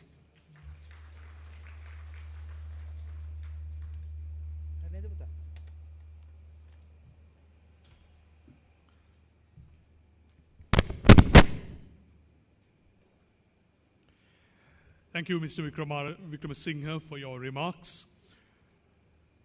Ladies and gentlemen, proceeding to the next segment, we have Honorable Dr. Susil Ranasinghe, the Deputy Minister of Land and Irrigation. Honorable Dr. Ranasinghe is a medical doctor by profession with over 18 years of service in the health sector before entering politics. Representing the Anuradhapura district in Parliament and was sworn in as a Deputy Minister in November of 2024. With his background in public service and commitment to rural development, Honorable Dr. Ranasinghe brings both professional expertise and community-driven leadership to his role. ඉරම් හා වාරිමාර්ග නියෝජ්‍ය අමාත්‍ය ගරු වෛද්‍ය සුසිල් රණසිංහ මැතිතුමා දේශපාලනයට පිවිසීමට පෙර සෞඛ්‍ය ක්ෂේත්‍රයේ වසර 18කට වැඩි සේවා පළපුරුද්දක් සහිත වෘත්තීයෙන් වෛද්‍යවරයෙකි.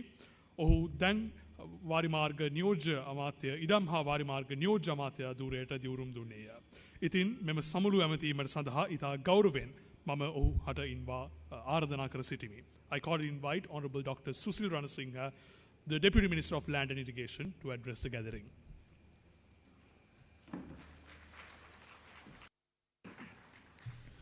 සිල් දනාටම සුබ සන්ධ්‍යාවක්.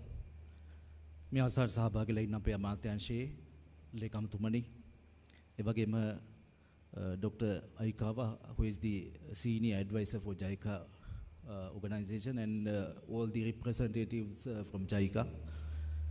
ඒ වගේම මෙතන සහභාගී වෙලා ඉන්න විශ්වවිද්‍යාල ආචාර්ය මහාචාර්යවරුන්, පෞද්ගලිකාංශයේ විද්වතුන් විද්‍යාඥයන්, ඒ වගේම කෘෂිකර්ම ක්ෂේත්‍රයේ විද්‍යාඥයන් විද්වතුන් ඇතුළු ඔබ සියලු දෙනාගේම අවසරයි.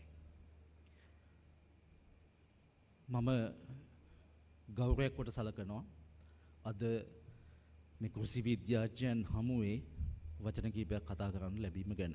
ඒ වගේම මෙවැනි සමුළුවකට සහභාගී වෙන්න ලැබීම ගැන. මම හිතා කෙටියෙන් විනාඩි කීපයක් තමයි ගන්න බලාපොරොත්තු වෙන්නේ.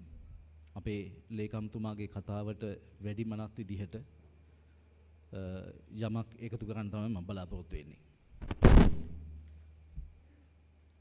මෙතන පාර්ශ්ව කීපයක් ඉන්නවා. එකක් තමයි මේ ප්‍රමුඛතම පිරිස තමයි මේ කෘෂි ක්ෂේත්‍රයේ විද්‍යාඥයින් විද්වතුන්. ඒ වගේම මමත් අපේ නියෝජ්‍ය අමාත්‍ය නාමල් කරුණාරත්න මහත්මයා නියෝජනය කරන්නේ ප්‍රතිපත්ති සම්පාදකින් දේශපාලන අංශය. ඒ වගේම අපේ ලේකම්තුමා ඇතුළු මෙතන ඉන්නවා අපේ අමාත්‍යාංශයේ අතිරේක ලේකම්වරුන් සහ කෘෂිකර්ම දෙපාර්තමේන්තුවේ ඉහළම නිලධාරීන්. ඒ සියලු දෙනා නියෝජනය කරන රාජ්‍ය සේවය, රාජ්‍ය යාන්ත්‍රණය. ඒ වගේම ජයිකා ආයතනයේ නියෝජිතයින් මෙතන ඉන්නවා. ඔවුන් නියෝජනය කරන්නේ විදේශ ආයතන අපිට දැනුම, මුදල්, අත්දැකීම් ගන්න පුළුවන් අංශ විදිහට, සම්පත් විදිහට. ඒ වගේම මෙතන පෞද්ගලික අංශය ඉන්නවා. ඔවුන් වෙළඳ පොළ කළමනාකරණ අංශය. අංශ කීපයක් ඉන්නවා. දැන් අපි රටක් විදිහට ගත්තොත් අපේ රට බංකොලොත් වෙච්ච රටක්. දැන් බංකොලොත් භාවයෙන් මිදිලා යන්තම් හිස ඔසෝමින් ඉන්නවා. නිල වශයෙන් බංකොලොත් භාවයෙන් මුදාගත්තේ අපි පහුගිය දෙසැම්බර් මාසේ. දැන් නිල වශයෙන් බංකොලොත් නැහැ. ආර්ථිකය ස්ථාවරත්වයට ඇවිල්ලා තියෙනවා. අපි ආර්ථිකයේ විදිහට අපි හිමින් හුස්ම ගනිමින් නැගිටමින් ඉන්නවා. අපි ඉන්නේ IMF ෆ්‍රේම්වර්ක් එක. 2027 දෙසැම්බර් මාසේ IMF ෆ්‍රේම්වර්ක් එක මේ IMF ඇග්‍රීමන්ට් එක එකඟතාවය අවසන් වෙනවා. 2028 සිට අපි ණය ගෙවිය යුතු ආර්ථිකයක් බවට, ණය ගෙවිය හැකි ආර්ථිකයක් බවට පත් වෙන්න ඕනේ. 2028 අවුරුද්ද ඉවර වෙනකොට අපි රටක් විදිහට ඩොලර් බිලියන 15ක විදේශ සංචිතයක් තබා ගන්න ඕන මේ අභියෝගයට මුහුණ දෙන්න. දැන් තියෙන ඩොලර් බිලියන 6.1යි. අපේ රටේ කෘෂි කර්මාන්තය ගත්තොත් ප්‍රධානතම කර්මාන්තයක් අපේ රටේ ජනතාවගෙන් වැඩි හරියක් ඉඩම් වලින් වැඩි පංගුවක් මම හිතන්නේ කෘෂි කර්මාන්තය සඳහා වෙන් කළ දෙන්නේ. ගොවියෝ ගත්තොත් කෘෂි කර්මාන්තයේ යෙදෙන කට්ටිය ගත්තොත් වැඩි හරියක් දුප්පත්.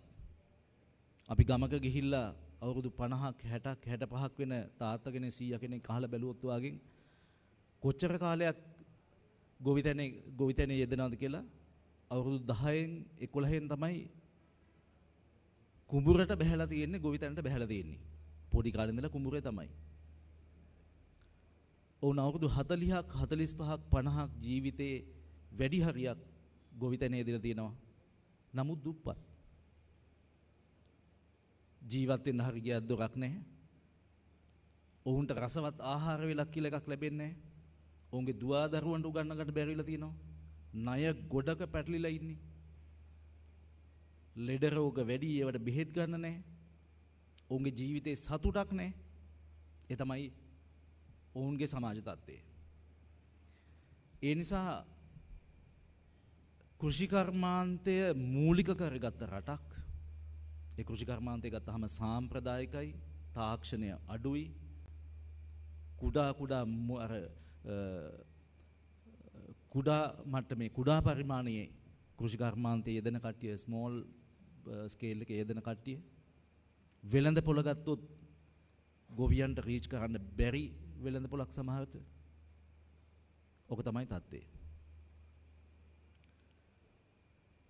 ඕක තමයි අපේ රටේ සමාජ ආර්ථික තත්ත්වය.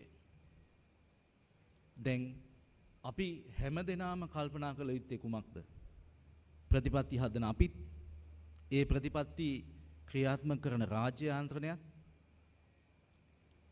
ප්‍රතිපත්ති හැදීමට දැනුම එකතු කරන ඔබත්, සියලු දෙනාම මං හිතනවා මේ සමාජ ආර්ථික තත්ත්වය යථාර්ථය මත තමයි කල්පනා කරන්න ඕන කියලා. අපි ආර්ථික වශයෙන් හොඳ තැනකට එන රටක් වෙන්න ඔබේ කාර්යභාරය මොකද්ද? කෘෂිකර්ම ශාස්ත්‍රය හොඳ තැනකට ගේන්න කෙටි කාලීන, මධ්‍ය කාලීන, දිගු කාලීන ඔබේ යෝජනා මොනවාද? ඔබේ පර්යේෂණ මොනවාද? ඔබ පර්යේෂණ කේන්ද්‍රගත කරන්න ඕනේ කොතෙන්ටද? ඔබ එන්න ඕනේ තෙන්ට. අපි දඟලන්න ඕනේ දැන් මේ ආර්ථිකයේ හුස්ම ගන්නමින් ඉන්නවා, මේක වැටෙන්න නොදී උඩට ඔසවන්නේ කෙසේද? ඒ සඳහා තියෙන ඕන ප්‍රතිපත්ති මොනවද? කෘෂිකර්ම අමාත්‍යාංශ විදියට, කෘෂිකර්ම අමාත්‍යාංශයේ ඇමතිවරු, නියෝජ්‍ය ඇමතිවරු විදියට අපි ළඟ තියෙන ඕන ප්‍රතිපත්ති තමයි මේ ඔසවා තැබීම සඳහා කෘෂිකර්මාන්තයේ අපේ කෙටි කාලීන, මධ්‍ය කාලීන, දිගු කාලීන ප්‍රතිපත්ති මොනවද? ලේකම්තුමා ඇතුළු මේ කෘෂිකර්ම ශාස්ත්‍රයට සම්බන්ධ රාජ්‍ය යාන්ත්‍රණයේ විදිහට කල්පනා කරන්න ඕනේ. ඒ සඳහා ගන්න ඕන ගමන් මඟ මොකද්ද? දැන් මේ අන්තර් සම්බන්ධය අපි අතර තියෙනවද? ඔබ පර්යේෂණ කරන්නේ මේ සමාජ ආර්ථික තත්ත්වය කල්පනා කළාද? අපේ රටේ දේශපාලන ප්‍රතිපත්ති සකස් වුණේ අපේ රටේ සමාජ ආර්ථික තත්ත්වයන් ඉහළට එසවීමද? නෑ. ඒ නිසා විනාශ කරලා දේශපාලනය. තිබුණු ප්‍රතිපත්ති වැඩක් නෑ. අලුත් ප්‍රතිපත්ති ඕනේ. අලුතෙන් හිතන්න, අලුතෙන් වෙනස් කරන්න කියලා අපිට බාර දීලා තියෙනවා. දැන් එහෙනම් අපේ කර්තව්‍යය මොකද්ද? අපේ කර්තව්‍යය තමයි ඔබ ළඟ තිබෙන දැනුම, ඔබ පොරබදා හොයන දැනුම ප්‍රතිපත්ති වලට එකතු කරගන්න එක. ඒ ප්‍රතිපත්ති රාජ්‍ය යාන්ත්‍රණය ඔස්සේ ගොවියා දක්වා ගෙන යාම. ගොවියාට හොඳ වෙළඳපොළක් වෙනුවෙන් පෞද්ගලික අංශය දායක කර ගැනීම. ඒ සියල්ල දැන් අපේ රටේ තිබෙන සමාජ ආර්ථික යථාර්ථයේ මත පදනම් වෙන්න ඕනේ. මේ අංශ 3-4 විසිරීලා හිටියොත් ඔබ වෙනම පර්යේෂණ කරනවා, ඔබ විෂයානුබද්ධව පර්යේෂණ කරනවා, ඒවා පේපර්ස් විදියට එනවා, ඒවා කොහේ හරි පබ්ලිෂ් වෙනවා. දැනුමට හොඳයි. දැනුම, වැදගත් දැනුම. අපි ළඟ ප්‍රතිපත්ති තියෙනවා, හෝ නැතුව දුවනවා, අපි වෙනම යනවා. රාජ්‍ය ආන්ත්‍රණය වෙනම දුවනවා. පෞද්ගලික අංශය ඔවුන්ගේ ගමන් මඟ යනවා. මං හිතන්නේ රටක් දියුණු වෙයි කියලා. ඒ නිසා අපි හිතනවා අපි ප්‍රතිපත්ති සම්පාදකයන් විදිහට, ඒ තමයි අපිට පැවරලා තියෙන රාජකාරිය තමයි අපේ මැන්ඩේට් එක. අපිට ප්‍රතිපත්ති හදන්න තිබෙන සමාජ ආර්ථික තත්ත්වය ගොඩ ගැනීම සඳහා ප්‍රතිපත්ති හදන්න කියලා තමයි අපිට බාර දීලා තියෙන්නේ. අපේ ප්‍රතිපත්ති සකස් විය යුතුයි කියලා අපි හිතනවා. කෘෂිකර්ම ශාස්ත්‍රය නම් ඔබේ දැනුම සහ අත්දැකීම් ඒකාබද්ධ කරගෙන. ඔබේ දැනුම අලුත් දැනුම නැතුව අපි හදන ප්‍රතිපත්ති නිකන් කොළ කැලි විතරයි. ඒ ප්‍රතිපත්ති සමන්විත වුණොත් මේ තිබෙන සමාජ ආර්ථික තත්ත්වයේ ගොඩනැගීම සඳහා වෙච්ච කෙටි කාලින දීර්ඝකාලින මධ්‍ය කාලින දීර්ඝකාලින සැලසුම් සමග රාජ්‍ය ආන්ත්‍රණය අපිට අපේ ගොවියන්ට ගෙන යන්න පුළුවන්. අපේ රටේ දැන් ඉන්න පෞද්ගලික අංශය කෘෂි ක්ෂේත්‍රයට සම්බන්ධ පෞද්ගලික අංශයේ ඉන්න තත්ත්වය ඒ තියෙන අවස්ථාවන් අපි සලකා බැලුවොත් අපි ලින්ක් කරගත්තොත් අපිට ගොවියට හොඳ ආදායමක් සහතික කරන්න පුළුවන්. ඒ නිසා මම හිතනවා මේ පාර්ශ්ව කීපය එකතු වෙලා දේශපාලන අධිකාරියත් ඔබ වැනි විද්‍යාඥයන් දැනුම එකතු කරන්නන් රාජ්‍ය ආන්ත්‍රණය පෞද්ගලික අංශය ඒ වගේම තමයි අපිට දැනුම අත්දැකීම් මූල්‍යකරණයට වැදගත් වෙන විදේශ ජයිකා වෙන විදේශ ආයතන ගොඩක් තියෙනවා රටවල් ගොඩක් ඉන්නවා ඔවුන්ගේ උපරිම දායකත්වය උපරිම වාසිය අපි ගත්තොත් අපිට රටක් විදිහට ඉස්සරහට යන්න පුළුවන් වෙයි කියලා. මේ කියන සන්දර්භය මේ කියන කතාව මේ දක්වා අපේ රටේ වුණා නම් අපි බංකොලොත් රටක් බවට පත් වෙන්නේ නැහැ. ලෝකේ බංකොලොත් තුනේ රටවල් කීයද? රටවල් 4ක් හෝ 5ක්. අවාසනාවට අපි ඒ ඇතුලේ. බංකොලොත් වෙන්න ඕනේ රටක්ද? බංකොලොත් වෙන්න රටක් නෙවෙයි. ඒ නිසා මං හිතනවා මං ආරාධනා කරනවා අද මේ සමුළුවට ආවෙම මේ පණිඩ කියලා යන්න අපි ප්‍රතිපත්ති හදන්න ඔබත් එක්ක එකතු වෙන්න ලෑස්ති. එකතු වෙන්න ලෑස්ති. හැබැයි ඔබත් දැනුම කියන එක අපේ සමාජ ආර්ථික යථාර්ථයේ මත ඒක දිහා බලාගෙන දැනුම එකතු කරන්න ඕනේ. ඒ මත පදනම් ඒවා එකතු කරගත්ත ප්‍රතිපත්තියක් අපි අදාගත්තොත් අපිට පුළුවන් අපේ කෘෂි කර්මාන්තය දියුණු කරන්න. ඒ නිසා අපි එමෙතිවරු නියෝජ්‍ය එමෙතිවරු විදිහට මේ කෘෂි කර්ම අමාත්‍යාංශයට ප්‍රතිපත්ති හදන කණ්ඩායම් විදිහට අපි බොහොම කැමැත්තෙන් බලාගෙන ඉන්නවා අපේ රටේ පෞද්ගලික අංශයත් අපේ රටේ කෘෂි විද්‍යාඥයොත් ඒ වගේම විදේශ රටවල විද්‍යාඥයෝ සහ සංවිධාන සමග ඒකාබද්ධව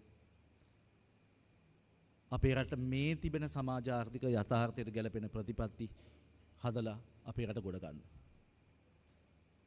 ඒ නිසා මම හිතනවා මේ අදින් පස්සේ අපිට පුළුවන් වෙයි සාකච්ඡා කරන්න. අපිට පුළුවන් වෙයි පරිශීලනය කරන්න ඔබේ සංගරා, ඔබේ පුවත්පත්, ඔබේ ප්‍රකාශන.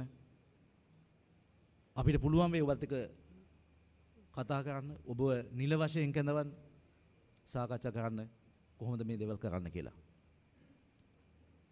අපේ රට බංකොලොත් වීම අවස්ථාවක් හදලා දීලා තිනවා ඒ තැනට එන්න කියලා. තව දුරටත් විද්‍යාඥයන් එක පැත්තක, ප්‍රතිපත්ති සම්පාදකයන් එක පැත්තක, පෞද්ගලික අංශ එක පැත්තක, රාජ්‍ය ආන්ත්‍රණය ඔහේ තව තැනක තියන්නේ නැතුව ඒකබද්ධ වෙලා රට ගොඩ ගන්න කියන අවස්ථාව දැන් නිර්මාණය කරලා තියෙන්නේ. මේ අවස්ථාවේ මොනවද කළ යුතු වෙන්නේ කියන එක අපි සාකච්ඡා කරලා එකතු වෙලා එක හමුු වෙලා හදන්න ඕන කියලා අපේ විශ්වාසය. ඒ නිසා මම නැවතත් ඒ සඳහා අපි විවෘතයි, අපිට උවමනාවක් තියෙනවා, අපි කැමැත්තෙන් ඉන්නවා. ඔබේ වෘත්තීයභාවය, ඔබේ දැනුම එකතු කිරීමේ කුසලතාවය, ඔබේ අත්දැකීම් අපි පිළිගන්නවා. ඒට වටිනාකමක් දෙන්න ලෑස්ති. අපි ඊටමත් අගය කොට සලකනවා.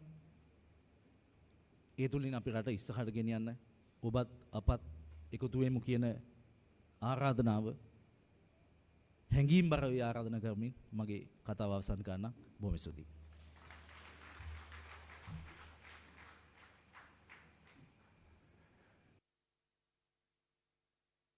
Singha, Deputy Minister of Land and Irrigation, for your valuable remarks. අපි දැන් අද දින වැඩසටහනෙහි වැඩාත්ම උද්‍යෝගිමත්ම අවස්ථාව එනම් ASDA 2025 සමුළුවෙහි සම්මාන ප්‍රදාන උත්සවයට අවතීර්ණ වී සිටිමු. We have now come to the most exciting event of ASDA 2025, that is the awarding ceremony. We kindly invite Dr. W.A.R.T. Vikramarachchi, Director General of Agriculture and Chairman of ASDA 2025, to the stage to receive the medals, awards and plaques from the sponsors of ASDA 2025.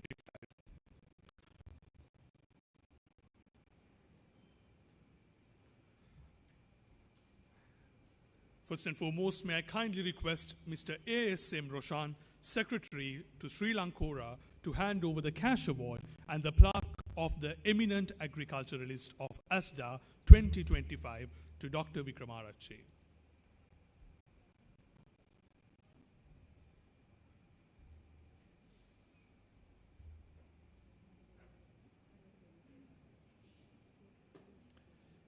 Could we have a round of applause, ladies and gentlemen?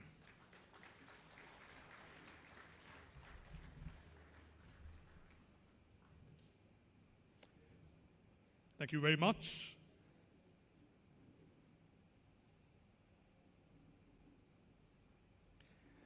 May I now cordially invite Mr. Anjana Leelaratne, the Deputy Managing Director of CIC Agribusiness Private Limited, to hand over the gold medal for the Best Agriculturalist to Dr. Vikramarachchi.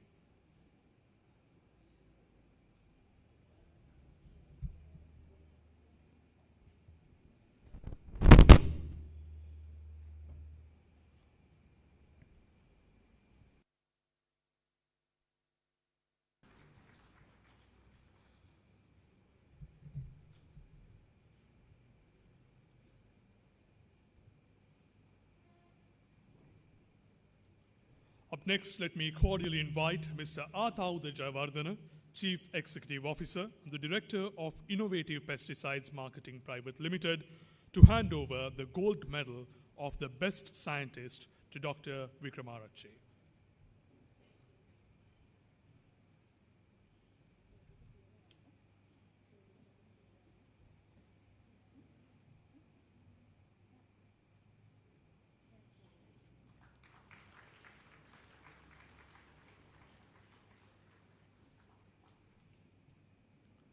Thank you. May I now cordially invite Dr. Park Peung, Director of COPIA Sri Lanka, to hand over the cash awards to Dr. Vikramarachchi.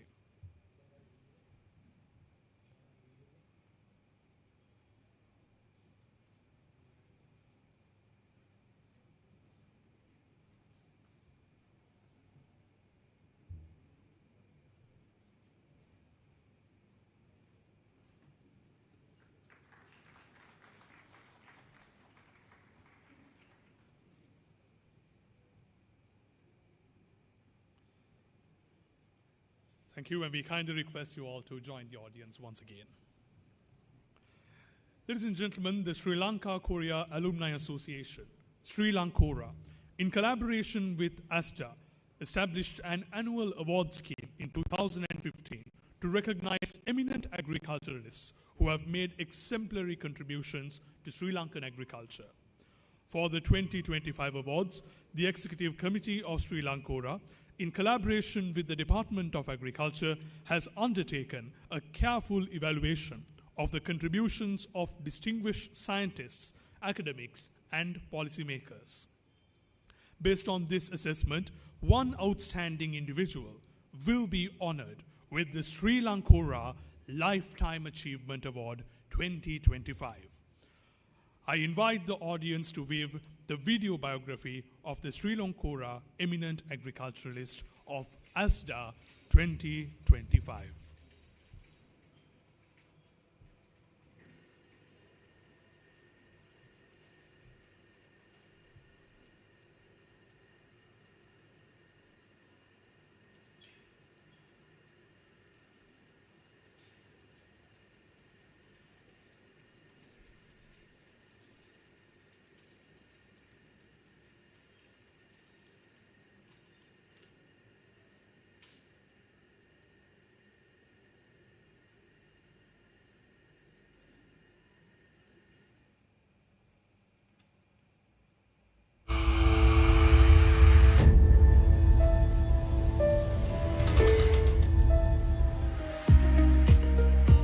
On the 12th of March, 1956, in Kandy, a mother was blessed with the birth of a beautiful boy who received his primary education at Bothoda Raja Vidyalaya, and later he stepped into Nugawela Central College for his secondary studies, where he grew into a true leader, the proud recipient of the President's Scout Medal.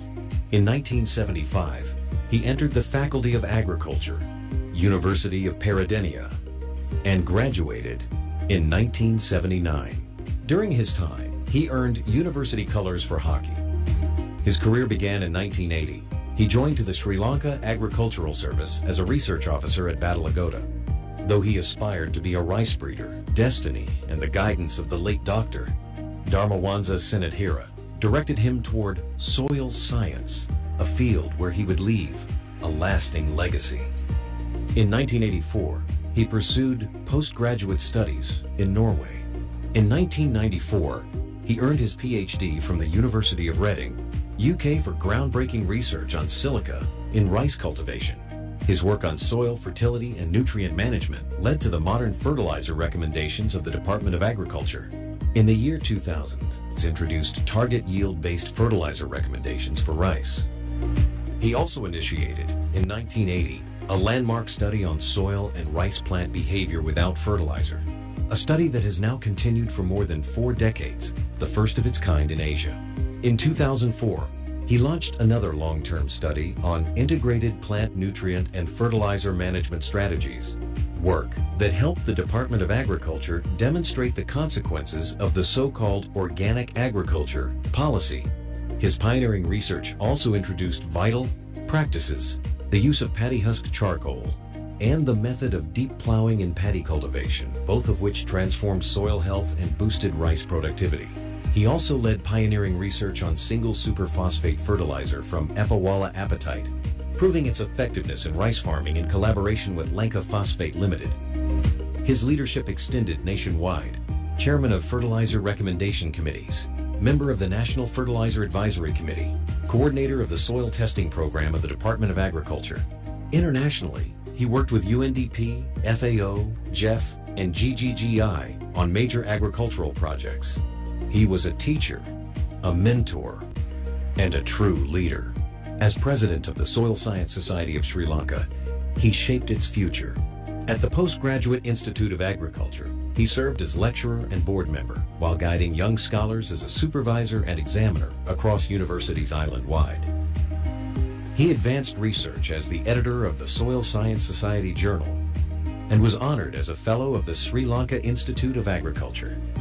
His career within the Department of Agriculture was equally remarkable, serving as Research Officer, Deputy Director of Research at RRDI, Batalagoda, Acting Director of Horti, and the Director of NRMC. We gratefully acknowledge your exemplary service rendered to the agricultural development of the country. Sri Lankan Kora is honored to confer this prestigious lifetime award in 2025 goes Dr. W.M.A. D.B. Wickramasinghe.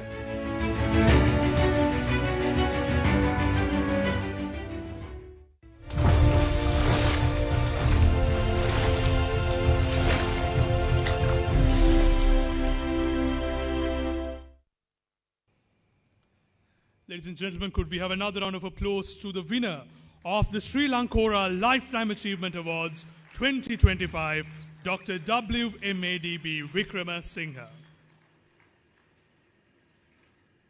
With that, I would now like to invite the following dignitaries to take your seats at the stage. Honorable Mr. Namal Karunaratne, Deputy Minister of Agriculture and Livestock. Honorable Dr. Susil Ranasinghe, Deputy Minister of Land and Irrigation. Mr. D.P. Wickramasinghe, Secretary, Ministry of Agriculture, Livestock, Land and Irrigation. Dr. W.A.R.T. Wickramarachchi, Director General of Agriculture and Chairman of ASDA 2025. Professor T. Sivasanthavel, the Editor-in-Chief of ASDA 2025.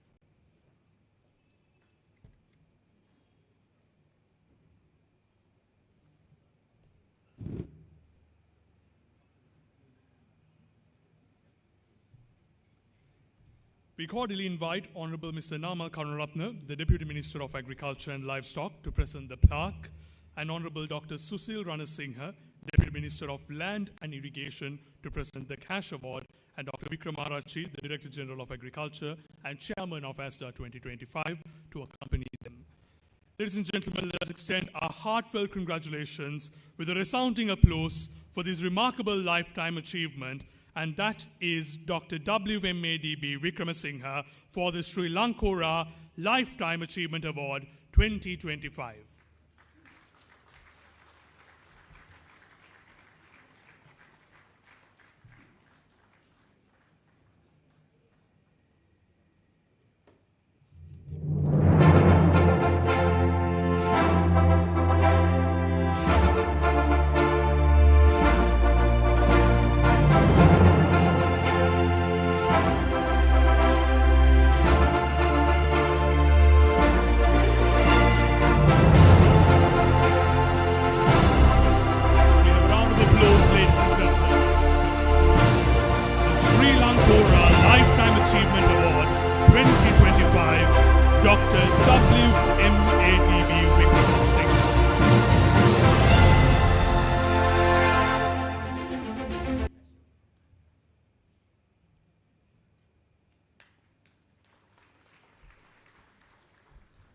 Thank you very much. Gentlemen, you may now take your seats.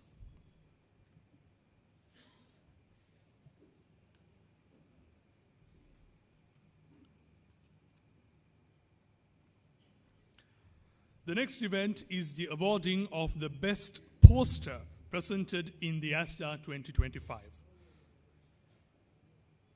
Ladies and gentlemen, the best poster award for ASDA 2025 is for the poster titled Nutritional Enhancement and Waste Reduction Fortifying Bread with Avocado Seed Flow, authored by Dr. H.R.P. Fernando et al. We cordially invite Honorable Mr. Nama Karunaratne, Deputy Minister of Agriculture and Livestock, to present the certificate, and Honorable Dr. Susil Ranasinghe, Deputy Minister of Land and Irrigation, to present the cash award.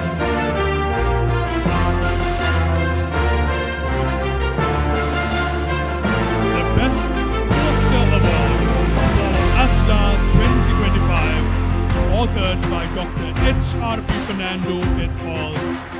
Nutritional Enhancement and Waste Reduction, Fortifying Bread with Avocado Seed Flour.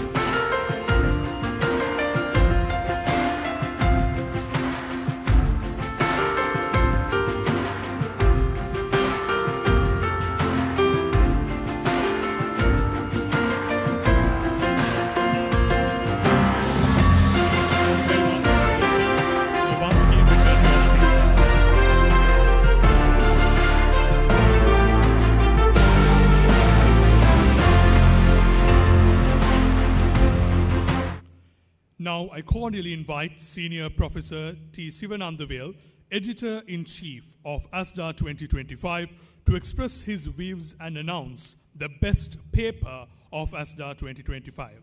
Senior Professor T. Sivanandavale is attached to the Faculty of Agriculture, University of Peradeniya. He gave his immense contribution to complete the editorial work in time to publish in the annals of the Department of Agriculture as the Editor-in-Chief of ASDA 2025. Over to you, Professor.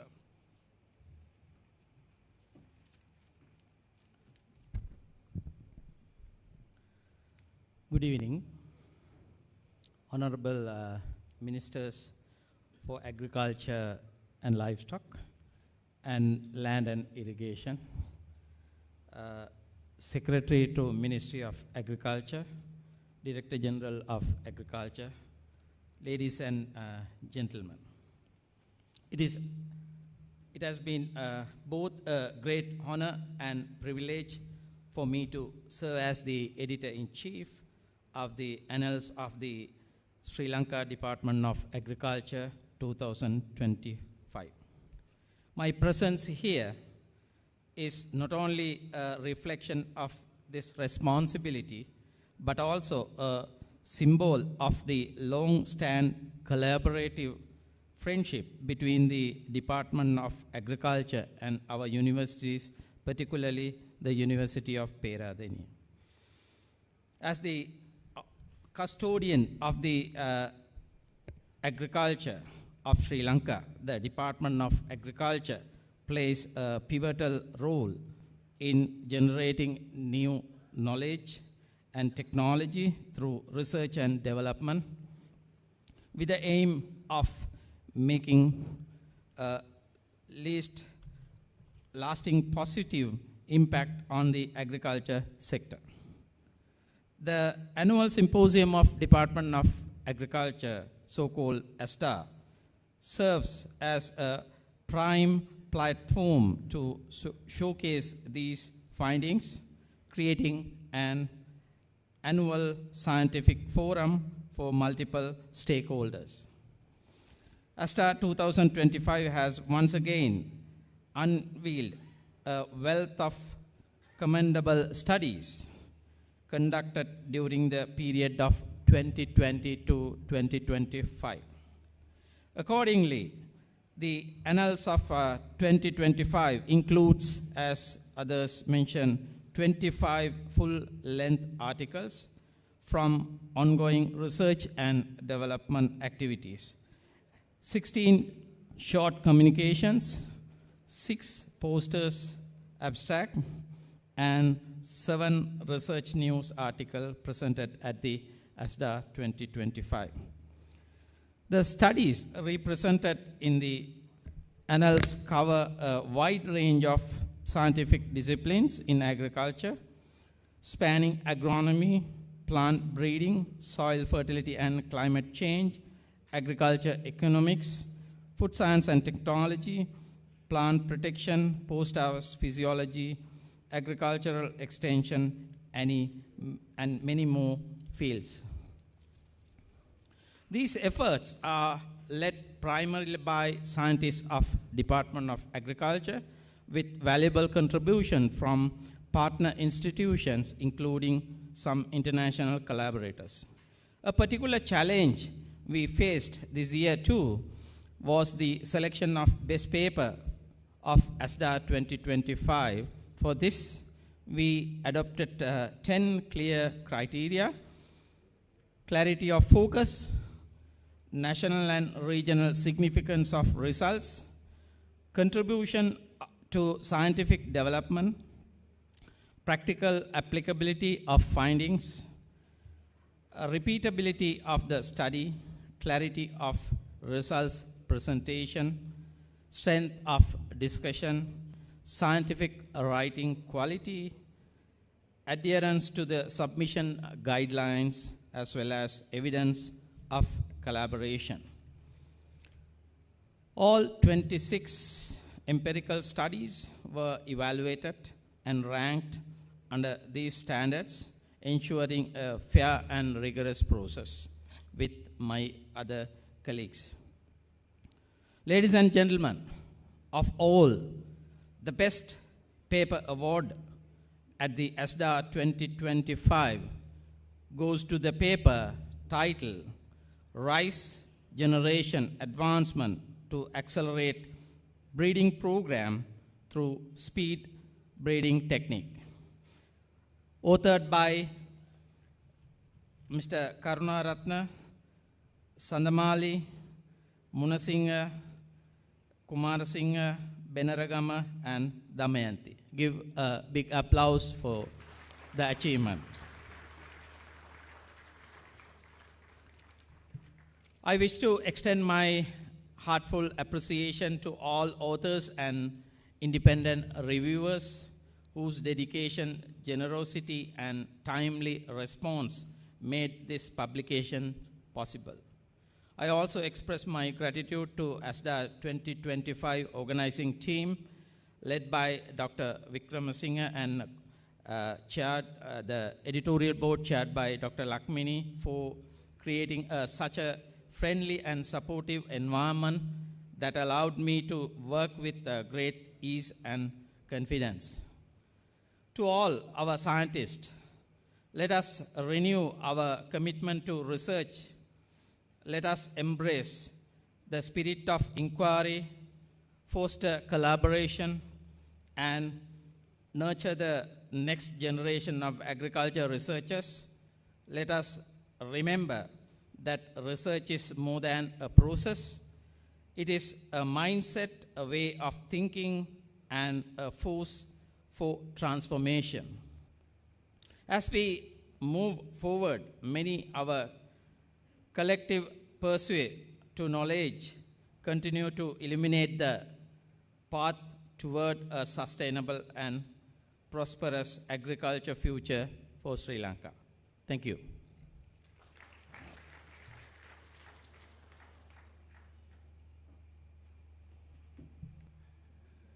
Thank you, Professor. We cordially invite Honorable Mr. Namal Karunaratne, Deputy Minister of Agriculture and Livestock, to present the certificate, and Honorable Dr. Susil Ranasinghe, Deputy Minister of Land and Irrigation, to present the Cash Award, and Dr. Vikramarachi, the Director General of Agriculture and Chairman of ASDA 2025, to accompany them as they award the best paper of ASDA 2025.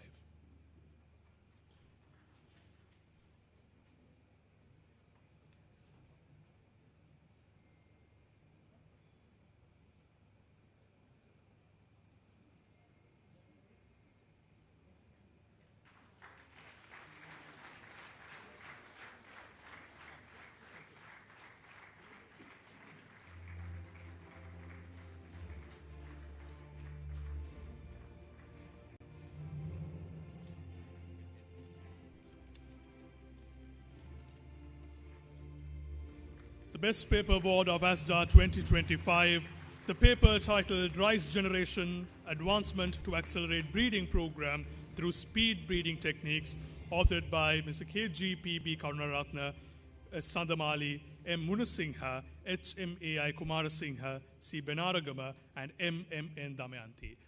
Thank you very much, ladies and gentlemen.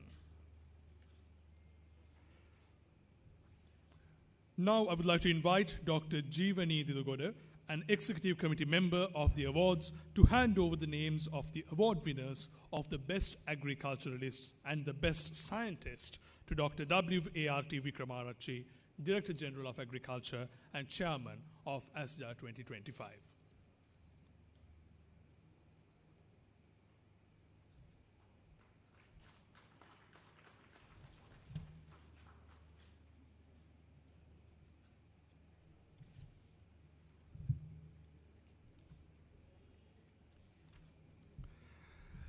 And with that, ladies and gentlemen, this is now the time to be awarding the Best Agriculturalist and the Best Scientist of ASDA 2025. This event has been practiced since the inception of ASDA. It is a rewarding mechanism for the agriculturalists of the Department of Agriculture who have excelled in their streams and disciplines. Their service to uplift the agriculture in the country is immense, and hence their appreciation should not be overlooked. This time also, a Best Scientist and a Best Agriculturalist have been identified. This award for the Best Scientist is presented to the Best Researcher for his or her uninterrupted scientific endeavor contribution to agriculture while promoting the career. The Best Agriculturalist, on the other hand, takes the technology to the farmer and to other stakeholders and does an unmatched service to the nation. That is why both of them are presented with gold medals. In accordance with the customs of the annual Symposium of the Department of Agriculture, ASDA 2025 has selected the Best Scientist and the Best Agriculturalist of the year by an eminent panel of judges comprising of Dr. K.A.C.H.A. Kotalawala, the Director General, the Department of Animal Production and Health, Professor D.K.N.G. Pushpakumara, the Director of Postgraduate Institute of Agriculture, University of Peradeniya, Mrs. Chamila Kumari Amarakun, the Deputy Chief Secretary of the Provincial Council, the Central Province, Mr. Athauda Jayawardena, Chief Executive Officer, Director of Innovative Pesticides Marketing Private Limited, Mr. Varuna Madavanarachi, Managing Director, CIC Agribusinesses Private Limited, and other guests. Could we have a round of applause, ladies and gentlemen, for those involved in the selection of the best agriculturalists and the best scientists? Now I would like to cordially invite Honorable Mr. Nama Karunaratne, Deputy Minister of Agriculture and Livestock, and the Honorable Dr. Susil Ranasinghe, Deputy Minister of Land and Irrigation, and Mr. D.P. Vikramasinghe, Secretary to the Ministry of Agriculture, Livestock, Land and Irrigation, to present the gold medal, certificate, and the cash awards respectively. Other dignitaries are also kindly invited to join in presenting the honors. So, ladies and gentlemen, the best agriculturalists. Born in Hindagolla, Kurunagala, he rose to the global stage of agriculture through vision, drive, and innovation. Educated at Digampitiya Mahavidyalaya and St. Anne's College, he later earned a BSc in agriculture from the University of Peradeniya in 2004.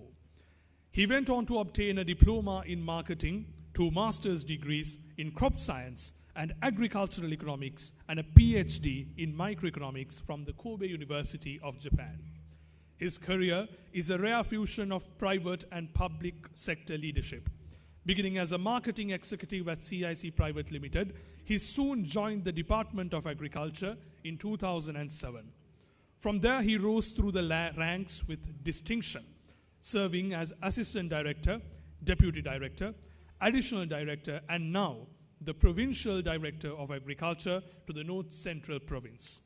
His expertise has also been nationally recognized through his appointments as the National Crop Leader for Maize and the Chairman of the National Task Force for Maize.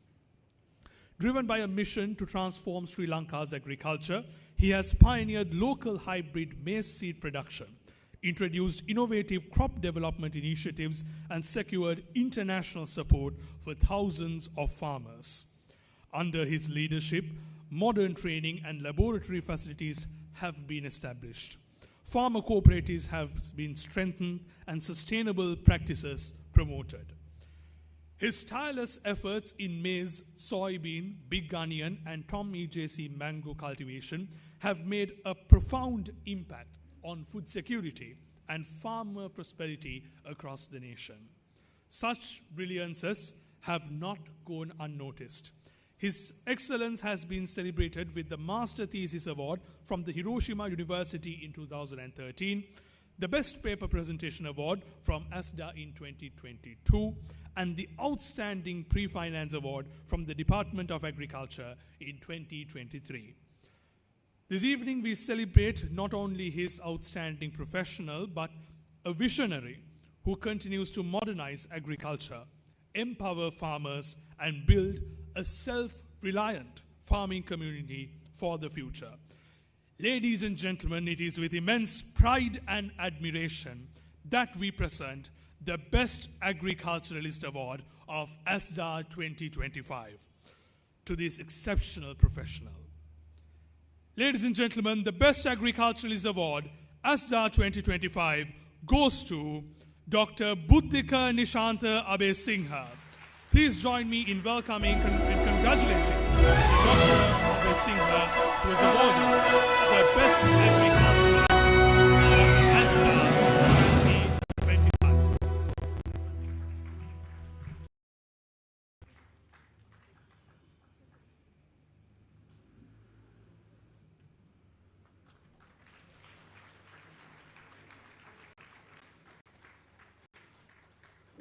Ladies and gentlemen, a big round of applause for the Best Scientist Award winner of ASDA 2025, Dr. Kamal Nishantha, apologies, Dr. Buddhika Nishantha Abesinghe. I spoiled the secret for you.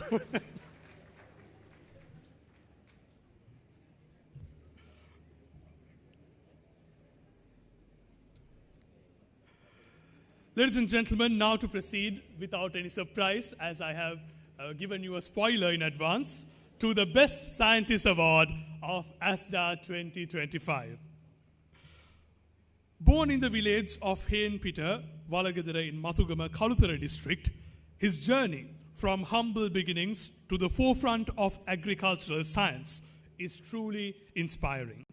His educational path began at CWW Kanangara Central College, the first central college established under Sri Lanka's free education system, and continued at the University of Peradeniya, where he earned his Bachelor of Science honours in agriculture.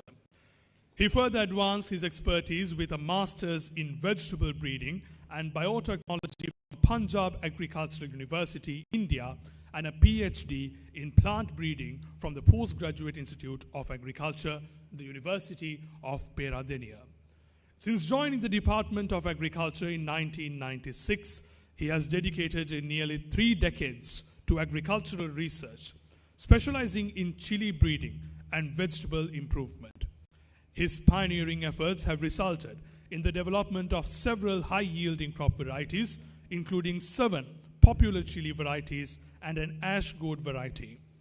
Notably, he developed the Department of Agriculture's first chili hybrid MICH HY1, which made history as its seeds were exported to Bangladesh, a landmark achievement in Sri Lanka's international seed trade in 2025.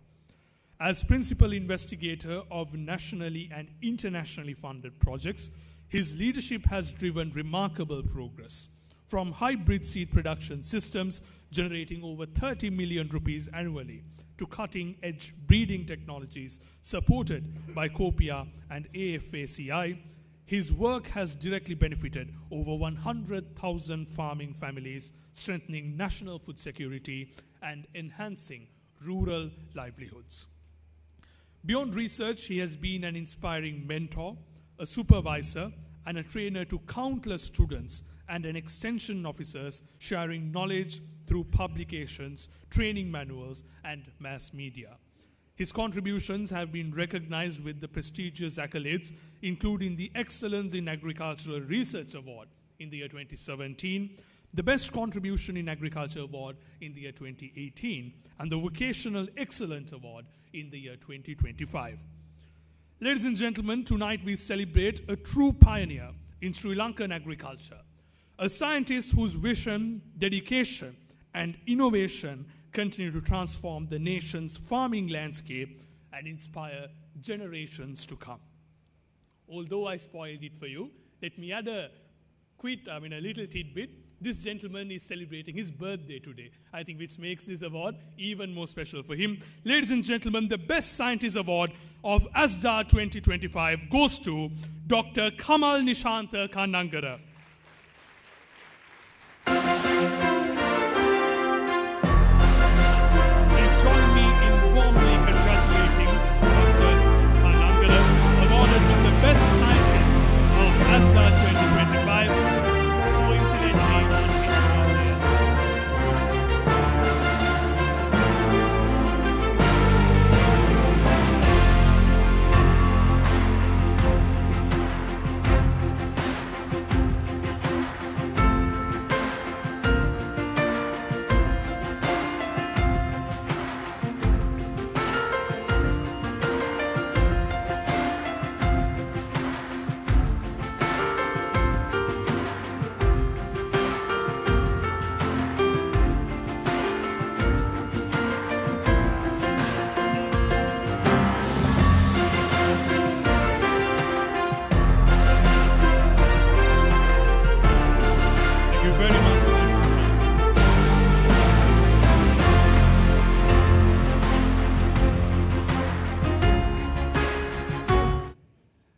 With that, we now proceed to the next segment of today's program. Honorable M.D. Namal Karunaratne serves as the Deputy Minister of Agriculture and Livestock in the Government of Sri Lanka, appointed on the 22nd of November 2024. Before his ministerial role, Mr. Karunaratne was the national organizer of the All Ceylon Farmers Federation, where he advocated for farmers' rights, facilitated community-based agriculture initiatives, and addressed challenges affecting the agrarian sector. His career reflects sustained engagement in policymaking, agricultural advocacy, and leadership in initiatives aimed at improving productivity and supporting Sri Lankan farmers. Garu Namal Karunaratne Matituma, Sri Lanka Rajye Krushikarma ha Pashu Sampat Niyoja Amatiwarya lesa 2023 24 වර්ෂයේ November 22 වන දින පත්වන ලදී. ඔහුගේ අමාත්‍ය ධූරයට පෙර කරුණරත්න මහතා සමස්ත ලංකා ගොවි සම්මේලනයේ ජාතික සංවිධායකවරයා වූ අතර එහිදී ඔහු ගොවින්ගේ අයිතිවාසිකම් වෙනුවෙන් පෙනී සිටියේය. කෘෂිකාර්මික අංශයට බලපාන අභියෝග ආමන්ත්‍රණය කළේය. ප්‍රතිපත්ති සම්පාදනය, කෘෂිකාර්මික උපදේශනය, ඵලදායිතාවය වැඩි දියුණු කිරීම සහ ශ්‍රී ලාංකික ගොවීන්ට සහාය වීම අරමුණු කරගත් ක්‍රියාකාරකම් වලට මූලිකත්වයක් ගැන කටයුතු කිරීම ඔහුගේ වෘත්තීය ජීවිතය මනාව පිළිබඳ කරයි. It is my honor to invite Honorable Mr. Namal Karunaratne, Deputy Minister of Agriculture and Livestock, to address this gathering.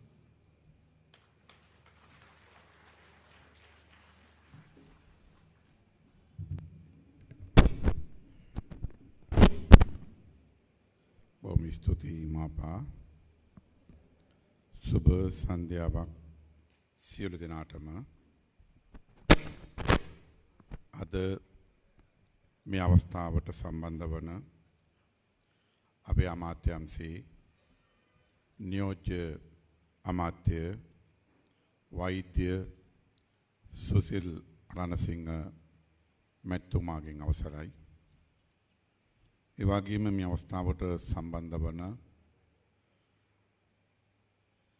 අපේ අමාත්‍යංශයේ ලේකම්තුමා ඩී.පී. වික්‍රමසිංහ මහත්මයා, ඒ වගේම මේ අවස්ථාවට සම්බන්ධ වන වේදිකාවේ ඉන්න අපේ කෘෂිකර්ම අධ්‍යක්ෂ ජෙනරාල් තුෂාර වික්‍රමාරච්චි මහත්මයා, ඒ වගේම මහාචාර්ය ශිවානන්ද මහත්මයා ඇතුළු වේදිකාවේ ඉන්න සියලු දෙනාගෙන්මත්, ඒ වගේම මේ අවස්ථාවට සම්බන්ධ වන ජයික ආයතනයේ ප්‍රධාන සම්බන්ධීකාරක උපදේශක ડોક્ટર අයිකාවා මහත්මයා ඇතුළු ඒ විදේශ දූත මණ්ඩල වලින් අවසරයි. ඒ වගේම අපේ අමාත්‍යංශයේ අතිරේක ලේකම් වරුවරියම් පෙපුල්රත්නායක මහත්මිය, අජිතා මහත්මිය ඇතුළු අතිරේක ලේකම් තුමන්ලා තුමියන්ලගෙන්, ඒ වගේම කෘෂිකර්ම දෙපාර්තමේන්තුවේ සහකාර්ය අධ්‍යක්ෂ ජනරාල් සමන්ත මහත්මිය, ඒ වගේම අපේ පසු ක්ෂේත්‍රයේ අධ්‍යක්ෂ ජනරාල් තුමිය ආචාර්ය කොතලාවල මහත්මිය ඇතුළු මේ අවස්ථාවට සම්බන්ධ වන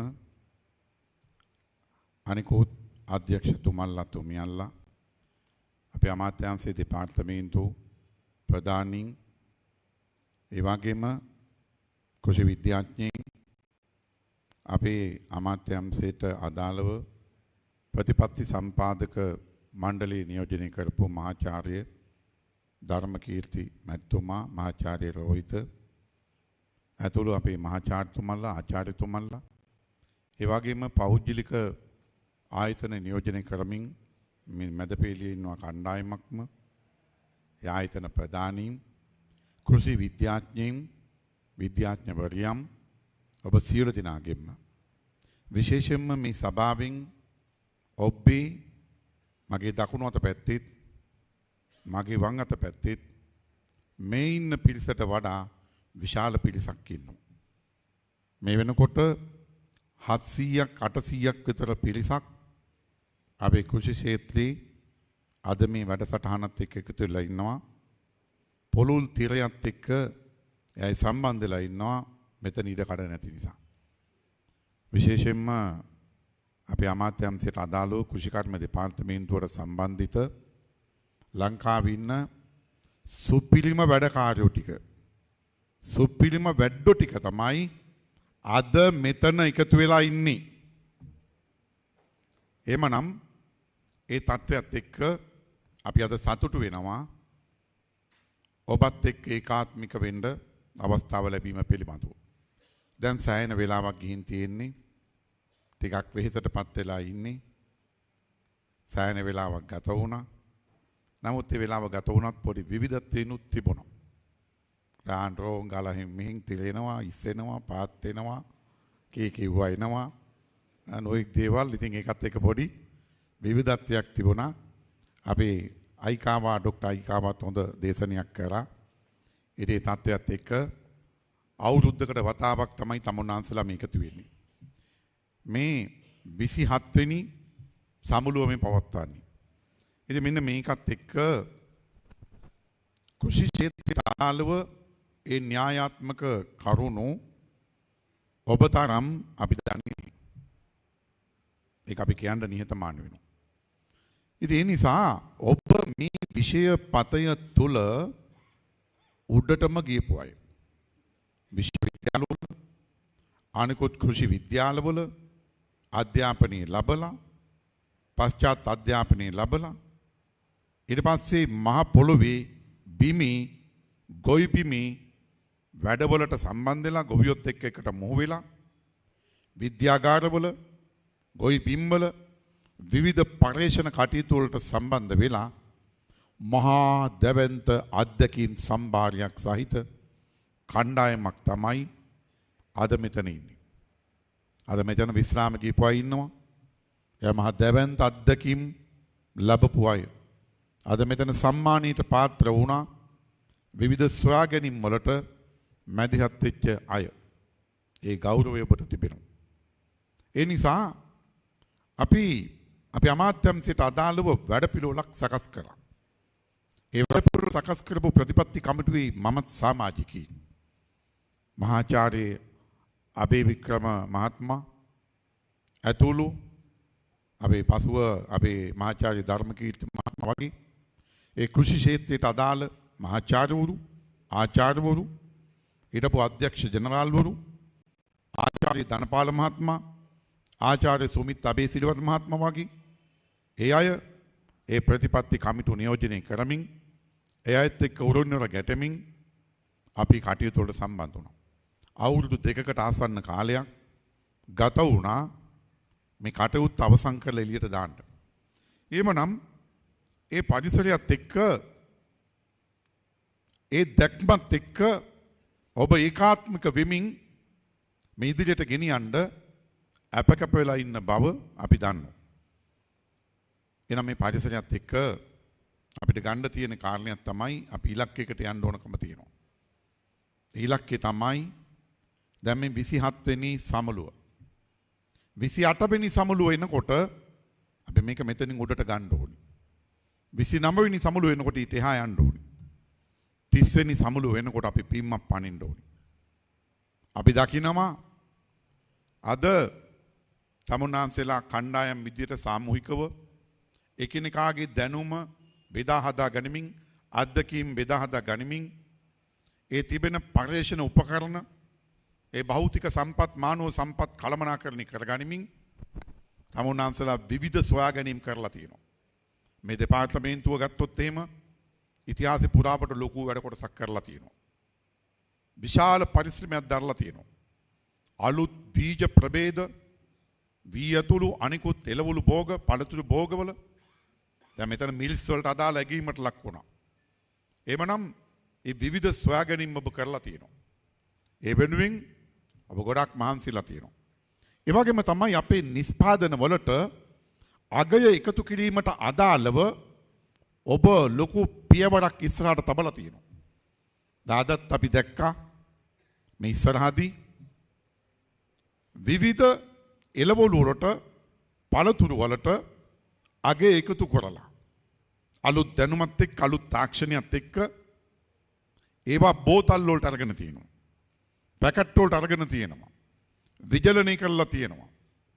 විවිධ තවත් අතුරු නිෂ්පාදන අගය එකතු කරපු විවිධ නිෂ්පාදන ඔබ කරලා තියෙනවා. කල් තබා ගැනීමට අදාළ විවිධ හැඩගැසීම් ඔබ කරලා තිබෙනවා. පසුවස්සුණු තාක්ෂණිත් එක්ක ගත්තොත් මහාචාර්ය අපේ රෝහිත තුමා ඉන්නවා. ඒතකොට ඒත් එක්ක ඔබ ගොඩක් ඉදිරි පියවරෙන් තබලා තියෙනවා. ඊට අදාළ දැනුම ඔබ ප්‍රදර්ශනය කරලා තියෙනවා. ඒ තාක්ෂණය ඔබ ප්‍රදර්ශනය කරලා තියෙනවා. හැබැයි ඔබ ඒ සියල්ල ප්‍රදර්ශනය කෙරුවත් මේකේ කොතනක හරි පරහක් තියෙනවා. ඒකේ ප්‍රතිඵලයක් විදියට ඒක බිමට යන්නේ. යන වේගය ඉතාමත්ම අඩුයි. දැන් පෞගේ දවස්වල ගත්තොත් වට්ටක් අවිගුණ ගන්න බැරුව ගියා. දැන් අපි විතක දකින්නවා තක්කාලි විකුණ ගන්න බෑ. ගස් පල්ලි කුණු වෙනවා. අස්සුණු නෙලනක ගොවි අතහරිනවා. දැන් ලොකු ලුණු ගන්න. අපි නිෂ්පාදනය ගත්තොත් එම කලින්ට සාපේක්ෂව ලොකු ලුණු ගොවියා වැඩි පංගුවක් වගා කරලා තියෙනවා. හැබැයි ජාතික අවශ්‍යතාවයත් එක්ක ගත්තොත් මේක පොඩි ප්‍රමාණයක්. නමුත් අපි සමත් වෙලා නැහැ ඒ හරියට කළමනාකරණය කරගන්න. ගොවියට හොඳ මිලක් ගොවියා සතුටු වෙන තැනකට ඒක කළමනාකරණය කරගන්න අපි සමත් වෙලා නැහැ. දැන් පහුගිය දවස්වල වට්ටක්කම ගන්න. වට්ටක්ක අපි ඔයලා එළවලුවක් විදිහට කනවා. තම්බලා පොලුත් එක්ක කනවා. කොච්චි කරලක් එක්ක කනවා. ඒ අරුණාම අපි වට්ටක්ක වලින් මොනවද කරන්නේ? කරන දෙයක් නෑ. හැබැයි මේ වට්ටක්ක වලට අදාළව අගේ එකතු කරලා මේක විවිධ නිෂ්පාදන වලට යෑමට අදාළ තාක්ෂණي ඔබ ළඟ තියෙනවා. ඔබ ඒක කරලා තියෙනවා. අපි ගමු කෙසෙල්. කෙසෙල් ගත්තොත් එහෙම අද අපි පළතුරක් විදිහට කනවා. ඒ අරින්න මොනවද කරන්නේ? මම වරක් යනවා මිට අවුරුදු කීපයකට කලින් නැගෙනහිර අප්‍රිකානු රටක් ටැන්සානියාව.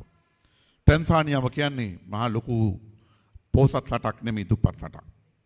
ප්‍රධාන වගාවක් කෙසෙල්. ඒදි මම කෑවා කෙසෙල් පිට්ටු උදේට කෑවා කෙසෙල් පිට්ටු. කෙසෙල් පිටි ආසිත කෑම වර්ග තියෙනවා. විවිධ කෑම වර්ග. බීම වර්ග. ජෑම් වර්ග. ඊට පස්සේ කෙසෙල් පොත්ත අමු පොත්ත කෙසෙල් පිටි කරනකොට ගන්නේ අමු ගෙඩිය. ඒ පොත්ත අහක දාන්නේ. ඒ කෙසෙල් පොත්තෙන් හදනවා සත්වාහාර. කෙසෙල් ගහත් එක්ක ගැට ගැහිච්ච කර්මාන්ත ගොඩයි. නිෂ්පාදන ගොඩයි. එතකොට අපි රටක් විදිහට ගත්තොත් අපි ගොවියෝ වගා කරනවා. වගා කරවන්න අපි පොළඹවනවා. ඔක්කොම ಜಾති කරනවා. ගොවියා හැම අවස්ථාවකම සතුටු වෙනවා. මමත් වගාවක් දාලා තියෙන්නේ ගෙදර වත්තේ. ඉඟුරු වගාවක් දාලා තියෙන්නේ. කිලෝ 100ක් හිටවලා තියෙන්නේ. හොඳ මට්ටමට තියෙනවා. ඊට කලින් මම හිටෙව්වා බඩේලුඟු. ඊට කලින් මම හිටෙව්වා කහ. ඊට හරි සතුටු වෙනවා. දැන් අපේ ගොවියා ගත්තොත් එීම බිම සකස් කරනකොට සතුටු වෙනවා. පෙත්ත දෙපෙත් වෙලා උඩට එනකොට සතුටු වෙනවා. කොලේ දෙකොලේ වෙලා ඉදට එනකොට සතුටු වෙනවා. වැල දුවනකොට ගහ චුට්ට උඩට එනකොට සතුටු වෙනවා.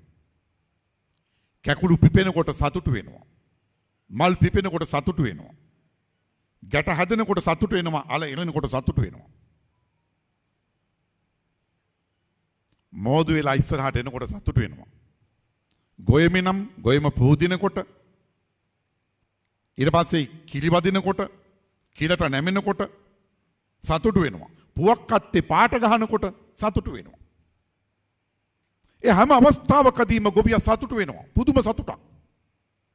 අවශ්‍යතාවයක් තිබුණේ නැතත් වගා බිමට යනවා. හැමදාම ඒ සතුට නිරාමිස ප්‍රීතිය භුක්ති විඳිනවා. හැබැයි සතුටු වෙන්න ඕන අවස්ථාවේදී අඬනවා.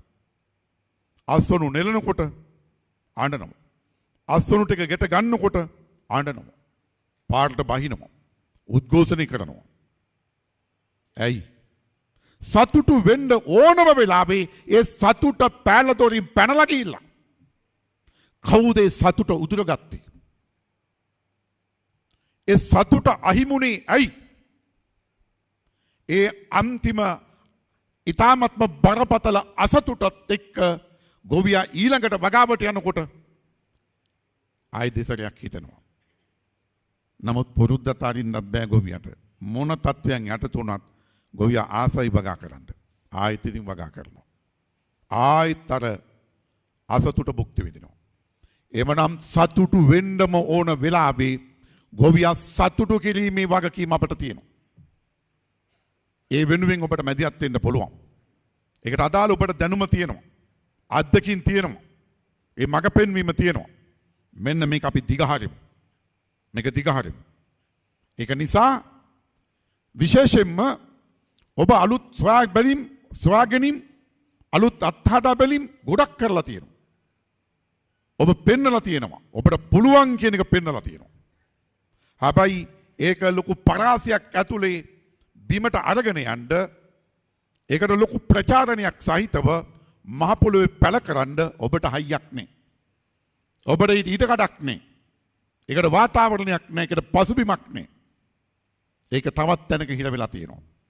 මෙන්න මේක අපි දිග හරින්න ඕනේ. ඒක නිසා අපේ භෝගවලට අපේ අස්වනු වලට අගේ එකතු කරලා වෙළඳපොළ ප්‍රශ්නේ බේරලා පිට ඩොලර් අපට එන විදිහට අපේ ඩොලර් පිටට යන එක අවම වෙන විදිහට මේ කුෂිකර්මාන්තේ කළමනාකරණය කිරීමේ වගකීම අපට පැවරෙනවා. ඒ සඳහා අපි සම්බන්ධ කරගන්න ඕනේ කර්මාන්ත අමාත්‍යාංශي. වැඩක් තියෙනවා. වෙළඳ අමාත්‍යාංශي වැඩක් තියෙනවා. කෘෂිකර්ම අමාත්‍යාංශේ කර්මාන්ත අමාත්‍යාංශේ වෙළඳ අමාත්‍යාංශේ මේ අමාත්‍යාංශ තුන ඒකාබද්ධ වෙන්න ඕනේ. අපි යන්න ඕනේ කර්මාන්තවලට. අපි වට්ටක්කද තක්කාලිද අනිකුත් භෝගද මේකට අගයකතු කිරීමට අදාළ කර්මාන්තවලට අපි යන්න ඕනේ. මහා පැක්ටි බිහි වෙන්න ඕනේ. ඒවා තුල අපේ මිනිස්සු වැඩ කරනවා. අපේ එළවලු පළතුරු ඔක්කොම ටික ඒවට යනවා. ඒකත් එක්ක වෙළඳපොළ ප්‍රශ්නේ බේරෙන්න ඕනේ. මේත් එක්කම විශේෂයෙන්ම සෞඛ්‍ය අමාත්‍යාංශෙත් මේකටයි ගැට ගැහෙනවා. හොඳ සමබල ආහාර වේලක්. පෝෂ්‍යදායී ආහාර වේලක්. වසවිස අවම ආහාර වේලක්. සෞඛ්‍ය සම්පන්න ආහාර වේලක් ලබා ගැනීමට අදාළ මඟ පෙන්වීම එතන තියෙනවා.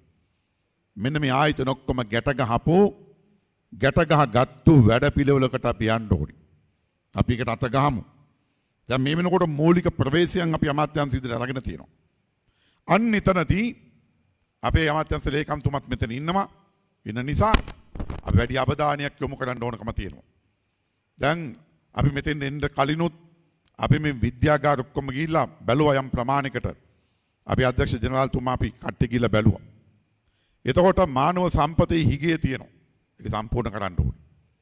කොහොමත් ඒවා සම්පූර්ණ කිරීමට අදාළව රජය මෙනකොට තීරණ අරන් තියෙනවා. ඊළඟට තවත් භෞතික සම්පත් වල හිගයම් තියෙනවා. වාහන වල හිගයම් තියෙනවා, ප්‍රශ්න තියෙනවා, ගැටලු තියෙනවා. ඒ මූලික ප්‍රශ්න ටික අපි බේරන්න ඕනේ, මට ප්‍රමුඛත්වය දෙන්න ඕනේ. ඊළඟට අලුත් පරම්පරාව සහ පරණ පරම්පරාව එකට මුහු කරන්න ඕනේ. දැන් ගොඩක් ඉන්නවා පරණ අය, ඒගොල්ලෝ රිටයර් වෙනවා. සමහරට අවුරුද්දකින් දෙකකින් තුනකින් යනවා.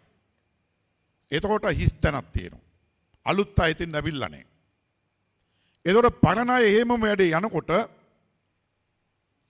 එයා ටික පෙන්ෂන් යන කාලේ ලම් වෙනකොට එයාගේ අර ශක්්‍යතාවයේ හැකියාව අඩු වෙනවා. ඒක සාමාන්‍ය තත්ත්වයක්. ඊට අදාළ උනන්දු අඩු වෙනවා. වෙන අදහස් එනවා. ඒතර අලුත් අය මුව වෙන්නෙත් නැහැ. අලුත් අය ජව සම්පන්නයි. හැබැයි අද්දකින් අඩුයි. නමුත් ඒ අලුත් අය ගත්තොත් එම අලුත් දේවල් හොයාගෙන යනවා. හඹාගෙන යනවා. ජව සම්පන්නයි. පරණ අය මේ ඔක්කොම මුහුණාට පස්සේ මේ අද්දකිනුයි ඔක්කොම මුහු වෙලා හොඳම තත්ත්වයක් නිර්මාණය වෙනවා. අපි දකිනවා මෙන්න මෙහෙම අඩුපාඩුකුණුත් තියෙනවා. අපිට නිරීක්ෂණය වෙනවා. මේ ඔක්කොම මුහු වෙච්ච මේ අද්දකීම් ඒ අලුත් ජවය මේ ඔක්කොම එකට මුහු වෙච්ච වැඩපිළිවෙලක වැඩසටහනකට අපි යන්න ඕනකම තියෙනවා. ඒ ඔන්නෝකත් එක්ක අපි හොඳ සැලැස්මකට යමු. අපි හොඳ සැලැස්මක් හදාගමු. අපි ඔබ දශක ගණනාවක් තිස්සේ පර්යේෂණ කරලා අත්හදා බැලීම් කරලා ඒ එකතු කරගත්තු දැනුම ඒ අගේ එකතු කිරීම මහ පොළොවේ යථාර්ථයක් බවට පත් කිරීමට අදාළව අපි හොඳම වැඩපිළිවෙලකට යමු. ඊළඟ සමුළුව තියෙන 28 වෙනි සමුළුව වෙනකොට මේක අපි ඉදිරි පියවරක් තබමු. අනිවාර්යෙන් තබමු. අපි දන්නවා ඔබ මහන්සි වුණා විවිධ ස්වාගැනීම් කරා. දැන් උදාහරණයක් ගත්තොත් අපි අලුත් වී ප්‍රභේද අපි අපේ ලක්මිනි අධ්‍යක්ෂතුමිය ඉන්නවා ආචාර්යතුමිය. එතකොට අලුත් වී ප්‍රභේද අපි හොයාගෙන තියෙනවා. දැන් ඔබ අපිට ඉදිරිපත් කරලා තියෙනවා හෙට්ටාරිකින් ඒ අදාළ ප්‍රමිතියට වගා කරොත් සාමාන්‍යයෙන් වී කිලෝ 12000කට ආසන්න ප්‍රමාණික අත්සන්නකට යන්න පුළුවන් වී ප්‍රභේද අපි විද්‍යාඥයෝද හොයාගෙන තියෙනවා. අපිට සතුටුට කාරණයක් ඒක. ඒක ලොකු පිම්මක්. හැබැයි මේක මහ පොළවේ පැල කරගන්න අපි කොයිතරම් දුරට සමත් වෙලා තියෙනවද? මේ විදිහට මනිත් විෂයන් වලට අදාළව ගත්තාමත් ඒවල මේවට මැදිහත් වෙන විද්‍යාඥයෝ ඒවට මහන්සි වෙන අය ඒගොල්ලෝ මන්දෝත්සාහී වෙනවා. අපි මෙච්චර මහන්සි වෙනවා, මෙච්චර සොයාගැනීම් කරනවා, මෙච්චර දේවල් කරනවා, ඒවා එක තැන පල් වෙනවා. ඒවා ඉස්සරහට යන්නේ. එයා මන්දෝත්සාහී වෙනවා. හැබැයි අන්න තමුන්ගේ දැනුම, තමුන්ගේ අත්දැකීම් ලොකු පරාසයක් වෙලා රටේ ජනතාව අතරට මේක සම්ප්‍රේෂණය වෙනකොට ඒ අගේ එකතු කිරීම වල වටිනාකම රටට එනකොට කෘෂි කාර්මික වශයෙන් රට ඉස්සරහට යනකොට තමුන්ට දැනෙනවා මහා දැවැන්ත සතුටක් දැනෙනවා. නිරාමිස ප්‍රීතියක් ලැබෙනවා. අපි හොයාගත්ත දැනුම නේද මේ යන්නේ. එවන මේ ප්‍රීතියේ සතුට භුක්ති විඳින්න කවුරුත් ආසයි. ආන්ගේ සතුට භුක්ති විඳින්න පුළුවන් වෙන විදියට 28 වෙනි සමුළුව අපි සූදානම් කරමු ඊට අදාළ පරිසරය. 29 වෙනි සමුළුව ඊට එහා ලොකු පිම්මක් අපි පනිමු. 30 වෙනි සමුළුව වෙනකොට අපි ලොකු පිම්මක් පනිමු. එතකොට සමහර විට සමහර අය වෙනකොට රිටයර් වෙලා ඉන්න පුළුවන්.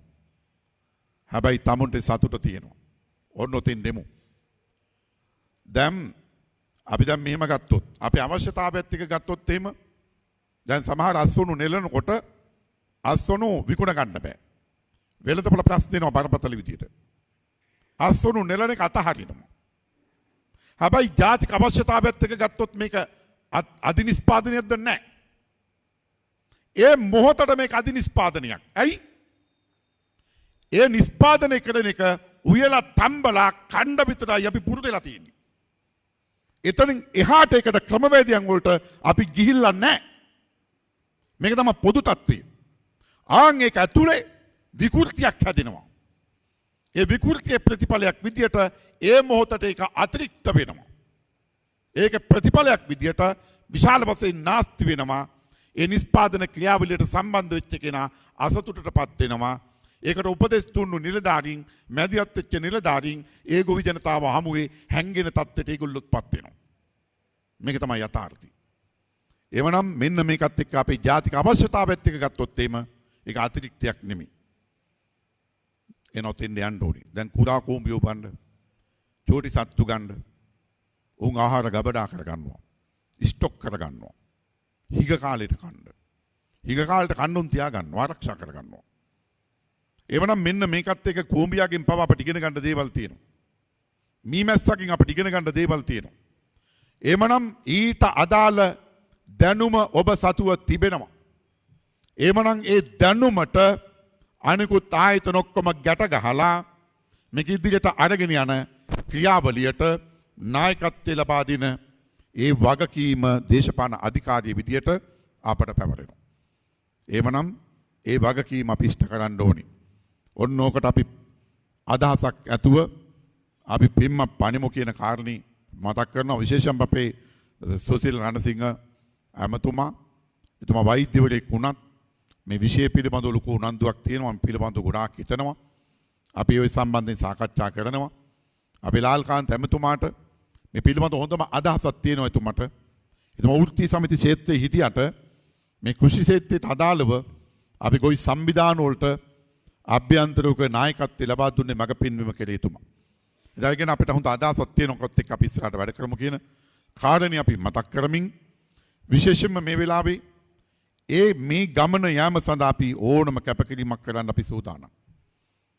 එන අයවැය එනවා. ලබන මාසෙ නෙමෙයි ඊළඟ මාසෙ අයවැය. ඒ අයවැයනොත් තමුන්නාන්සගේ වැටුප් නැවත වැඩි වෙනවා. එතනින් පස්සේ විශේෂයෙන්ම කැබ් රථ 2000කට ආසන්න ප්‍රමාණයක් ශ්‍රී ලංකාවට ගෙනීමට සැලසුම් කරලා තිබෙනවා. ඒ සියල්ල අපේ රටේ රාජ්‍ය සේවයේ ශක්තිමත් කිරීම සඳහා තමයි පාවිච්චි කරන්නේ. ඊළඟ අයවැයෙන් ආය නැවතත් වැටුප් වැඩි කරනවා.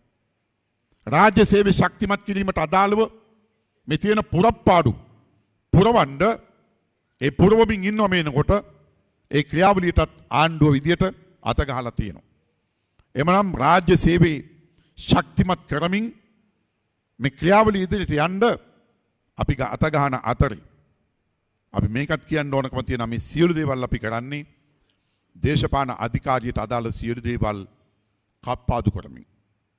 රටේ මුල් පුරවැසියා විදියට ජනාධිපතිවරයා තවත් ආදර්ශයක් දුන්නා. ඊයේ මේ පෙරේදා පාර්ලිමේන්තුවේ සම්මත කෙරුවා පනතක්. පාර්ලිමේන්තුවේ. ඒ සම්මත වෙච්ච නීතියට අනුව තමයි ඊයේ දවස වෙනකොට ඔබ දකින්නේ හිටපු ජනාධිපතිවරු රාජ්‍යයේ නිවාසවලින් මා ජනතාවගේ බදු මුදල් වලින් කෝටි ප්‍රකෝටි ගණන් හදලා ඒ හදපු නිවාස වලින් එළියට බහලා යන්නේ. මෙතන වැදගත්ම කාරණේ මේකයි. අවුරුදු 47ක් මේ අසීමිත වරප්‍රසාද හිටපු ජනාධිපතිවරු භුක්ති විඳා. අවුරුදු 47ක් 78 සිට මේ දක්වා භුක්ති විඳා. ඉන්න ජනාධිපතිත් විශ්‍රාම යනවා. හැමදාම ඉන්නේ නේ විශ්‍රාම යනවා. ඉන්න ජනාධිපති මේ කිසි දෙයක් තප්පරයක්වත් භුක්ති නොවිඳ අත්හැරීමට ගත්තු තීන්දුව තමයි පෙරේදා පාර්ලිමේන්තුවෙන් 160 ගානක ඡන්දෙන් සම්මත වුණේ. එතන වැදගත්ම කාරණේ ඒක. ඉන්න ජනාධිපති මේ සියල්ල අත්හැරියා. නීත්‍යානුකූලව අත්හැරියා. ඒ අත්හැරීමේ ප්‍රතිඵලයක් විදියට හිටපු ජනාධිපතිලටත් ඒවා අත්හරින්න සිද්ධ වුණා. ඕක තමයි ඇත්ත කතන්දරේ. එමනම් අන්නේ ආදර්ශය දීලා තියෙනවා. ඒ ආදර්ශය පෙන්ලා තියෙනවා. එමනම් ආණ්ඩුව විදියට දේශපාලන අධිකාරිය විදියට මේ රට ගොඩනැගීමට අදාළව ඕනම කැපකිරීමක් කරන්න අපි සූදානම්. ඒක අපි ප්‍රායෝගිකව ඔප්පු කරමින් තියෙනවා. ඔප්පු කරලා තියෙනවා. එවන ඔන්නෝකත් එක්ක අපි තමුන්නාන්සලාට ආරාධනා කරනවා කෘෂිකර්මාන්තය පැත්තෙන් ගත්තොත් අපේ රට ඉතාමත්ම ඉහළටම ඔසවා තැබීමට අපි හැම කෙනෙක්ම අපකැපෙමු. නෙදර්ලන්තේ අපේ රටේ වාගේ 3/2 භූමි භාගයක් තියෙන්නේ. අපේ රටට වඩා කුඩයි ගොඩක් කුඩයි. පීඨීම ගත්තොත් අපි සමකේ ආශ්‍රිතව හොඳ පීඨීමක් තියෙනවා කෘෂිකර්මාන්තයට අදාළ හොඳ දේශගුණික කාලිකුණික රටාවකට මෝන දෙන පීඨීමක් අපේ ශ්‍රී ලංකාව තියෙනවා. නෙදර්ලන්තයට එහෙම පීඨීමකුත් නැහැ. හැබැයි අපිත් එක ගත්තොත් නෙදර්ලන්තේ කෘෂි ක්ෂේත්‍රයේ ගොඩාක් ඉදිරියෙන් ඉන්නේ. ලෝකෙ ගත්තොත් එහෙම කෘෂි අපනයනවල ගත්තොත් එහෙම අපනයන වෙළඳ පොලේ දෙවනි ස්ථානිය අත්පත් කරගෙන තියෙනවා. ලොකු පිම්මක් ඉස්සරහට පැනලා තියෙනවා. ඒ වගේ රටවල් වලින් අපි ආදර්ශය අරගෙන අපි ඉස්සරහට පිම්මක් පනිමු. ඊට අදාළව ඒ ශක්තිතාවේ හැකියාව තියෙනවා. ලංකාවේ දෙපාර්තමේන්තුවක් විදිහට ගත්තොත් එහෙම වැඩිම විද්‍යාඥයෝ උගතුන් ඉන්න දෙපාර්තමේන්තුව මේක. දැන් මෙතනම ගත්තොත් මේ ඇතුලේ මේකෙන් පිටපැත්තේ මෙතනම PhD ගහපු අය PhD කාරයෝ කොච්චර ඉන්නවද? මෙතනම කොච්චර ඉන්නවද? PhD ගහපු අය. එමනම් ඒ වාගේ දැවැන්ත මානව සම්පතක් අපට තියෙනවා.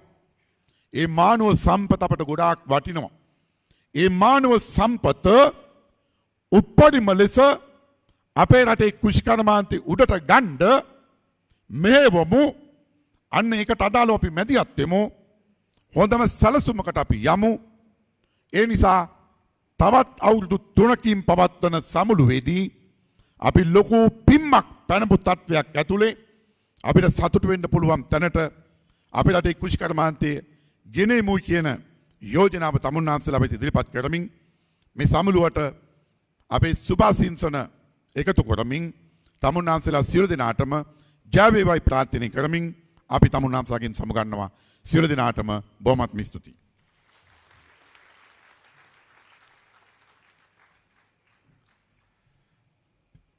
Thank you, Honourable Deputy Minister, for your remarks. Ladies and gentlemen, it is now my honour to invite Dr. W.A.R.T. Vikramarachi, Director General of Agriculture, to announce the chairperson of ASDA 2026.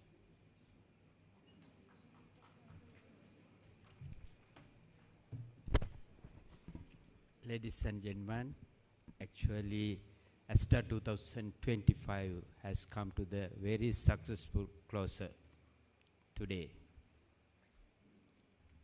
Now we want to entrust this responsibility to the capable officer in the Department of Agriculture. Actually, whatsoever, the next chairman having more challenges, strengthening of the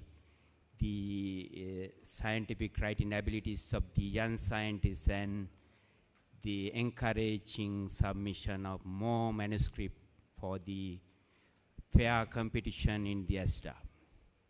Then as Director General of Agriculture, I have carefully analyzed the capabilities of our officers, and I would like to announce that the chairman of the ASDA 2026 would be none other than Mrs. GGV Shamali. I trust she's the additional Director General of Development. I trust she can do better. Actually, she will organize next ASDA in a very successful manner with very good glamour, and we will wish her the courage and the ability to do so. Thank you. Yes.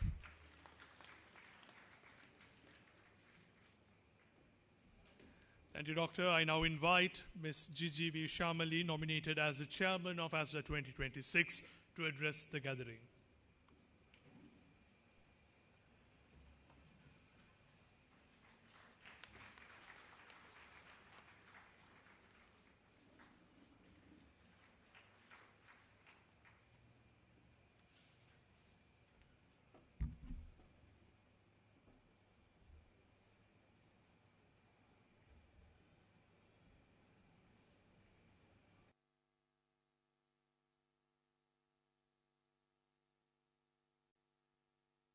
Ladies and gentlemen, honorable chief guest, thank you very much to the ASDA Executive Committee for selecting me as the next ASDA chairperson 2026.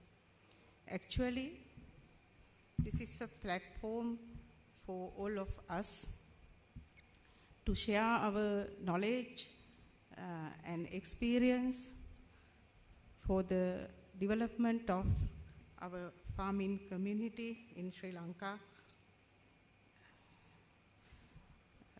I would like to take this opportunity to bridge agricultural research and development sector with our farming community for the betterment of Sri Lanka.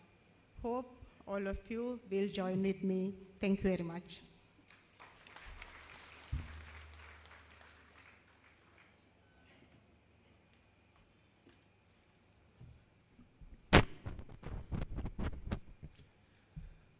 Thank you very much. Ladies and gentlemen, now I request Dr. M.G.D. Lakmini Priyantha, the Executive Committee member of ASDA 2025, to deliver the vote of thanks.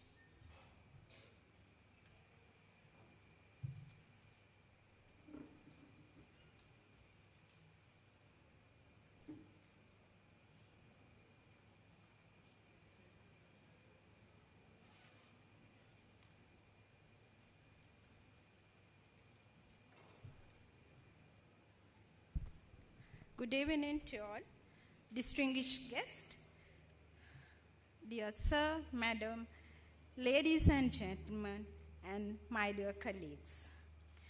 This year's ASDA is truly a special occasion since its inception in 1999.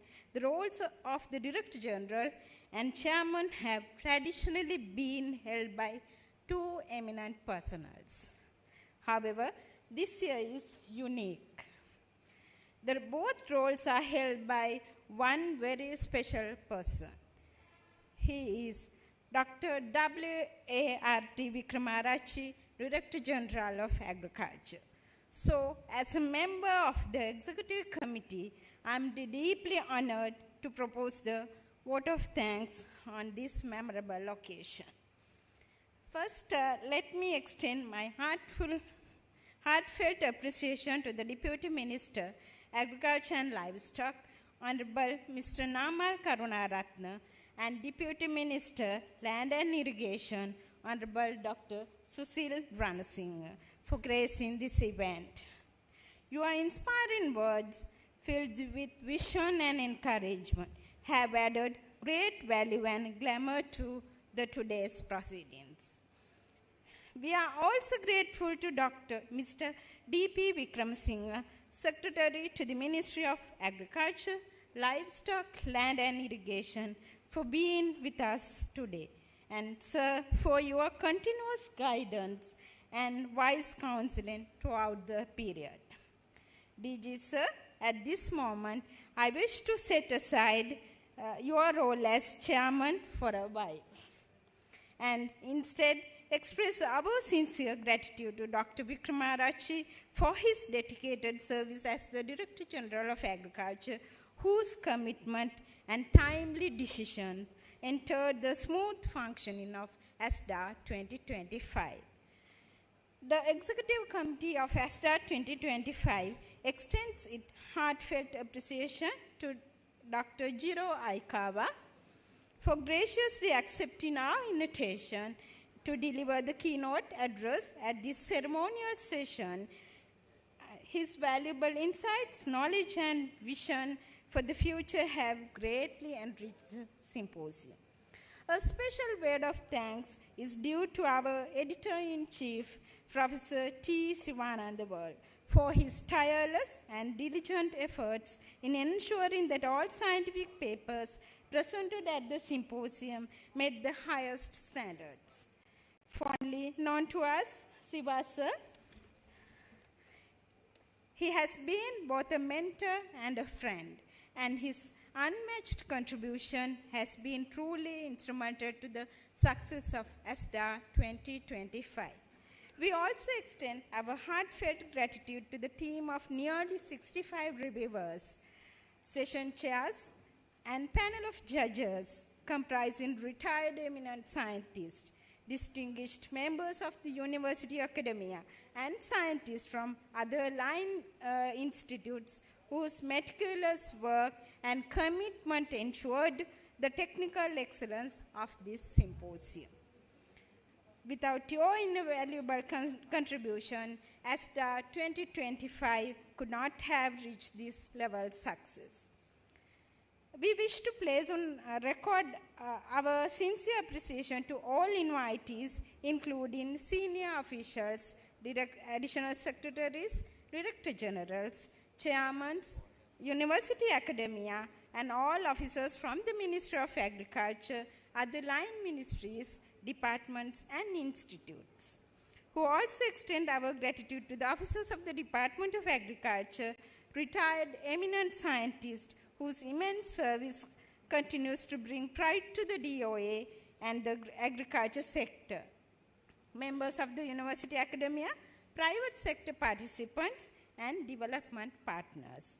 Your presence, invaluable support, and assistance with logistics and coordination have been instrumental to the success of this event.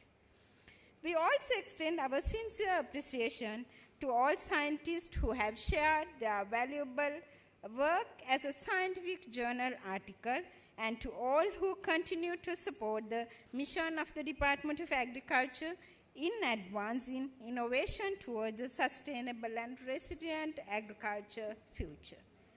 Finally, we extend our sincere thanks to all members of the Executive Committee of ASDA 2025 and subcommittee members, from calling of manuscripts to managing today's program. Each of you has carried out your responsibilities with dedication and minimal supervisions. We know you spend many sleepless nights, day and night, at the expenses of your official duties and sacrificing your personal commitments to the family. Your teamwork has been the backbone of this successful event. So, ladies and gentlemen, on behalf of the Director General of Agriculture, Chairman ASDA 2025, and the executive committee of the ASDA. Finally, we would like to extend our appreciation to you all. While congratulating Madam Shamali, we hope to see you all in 20th ASDA in 2026. Have a great evening. Thank you very much.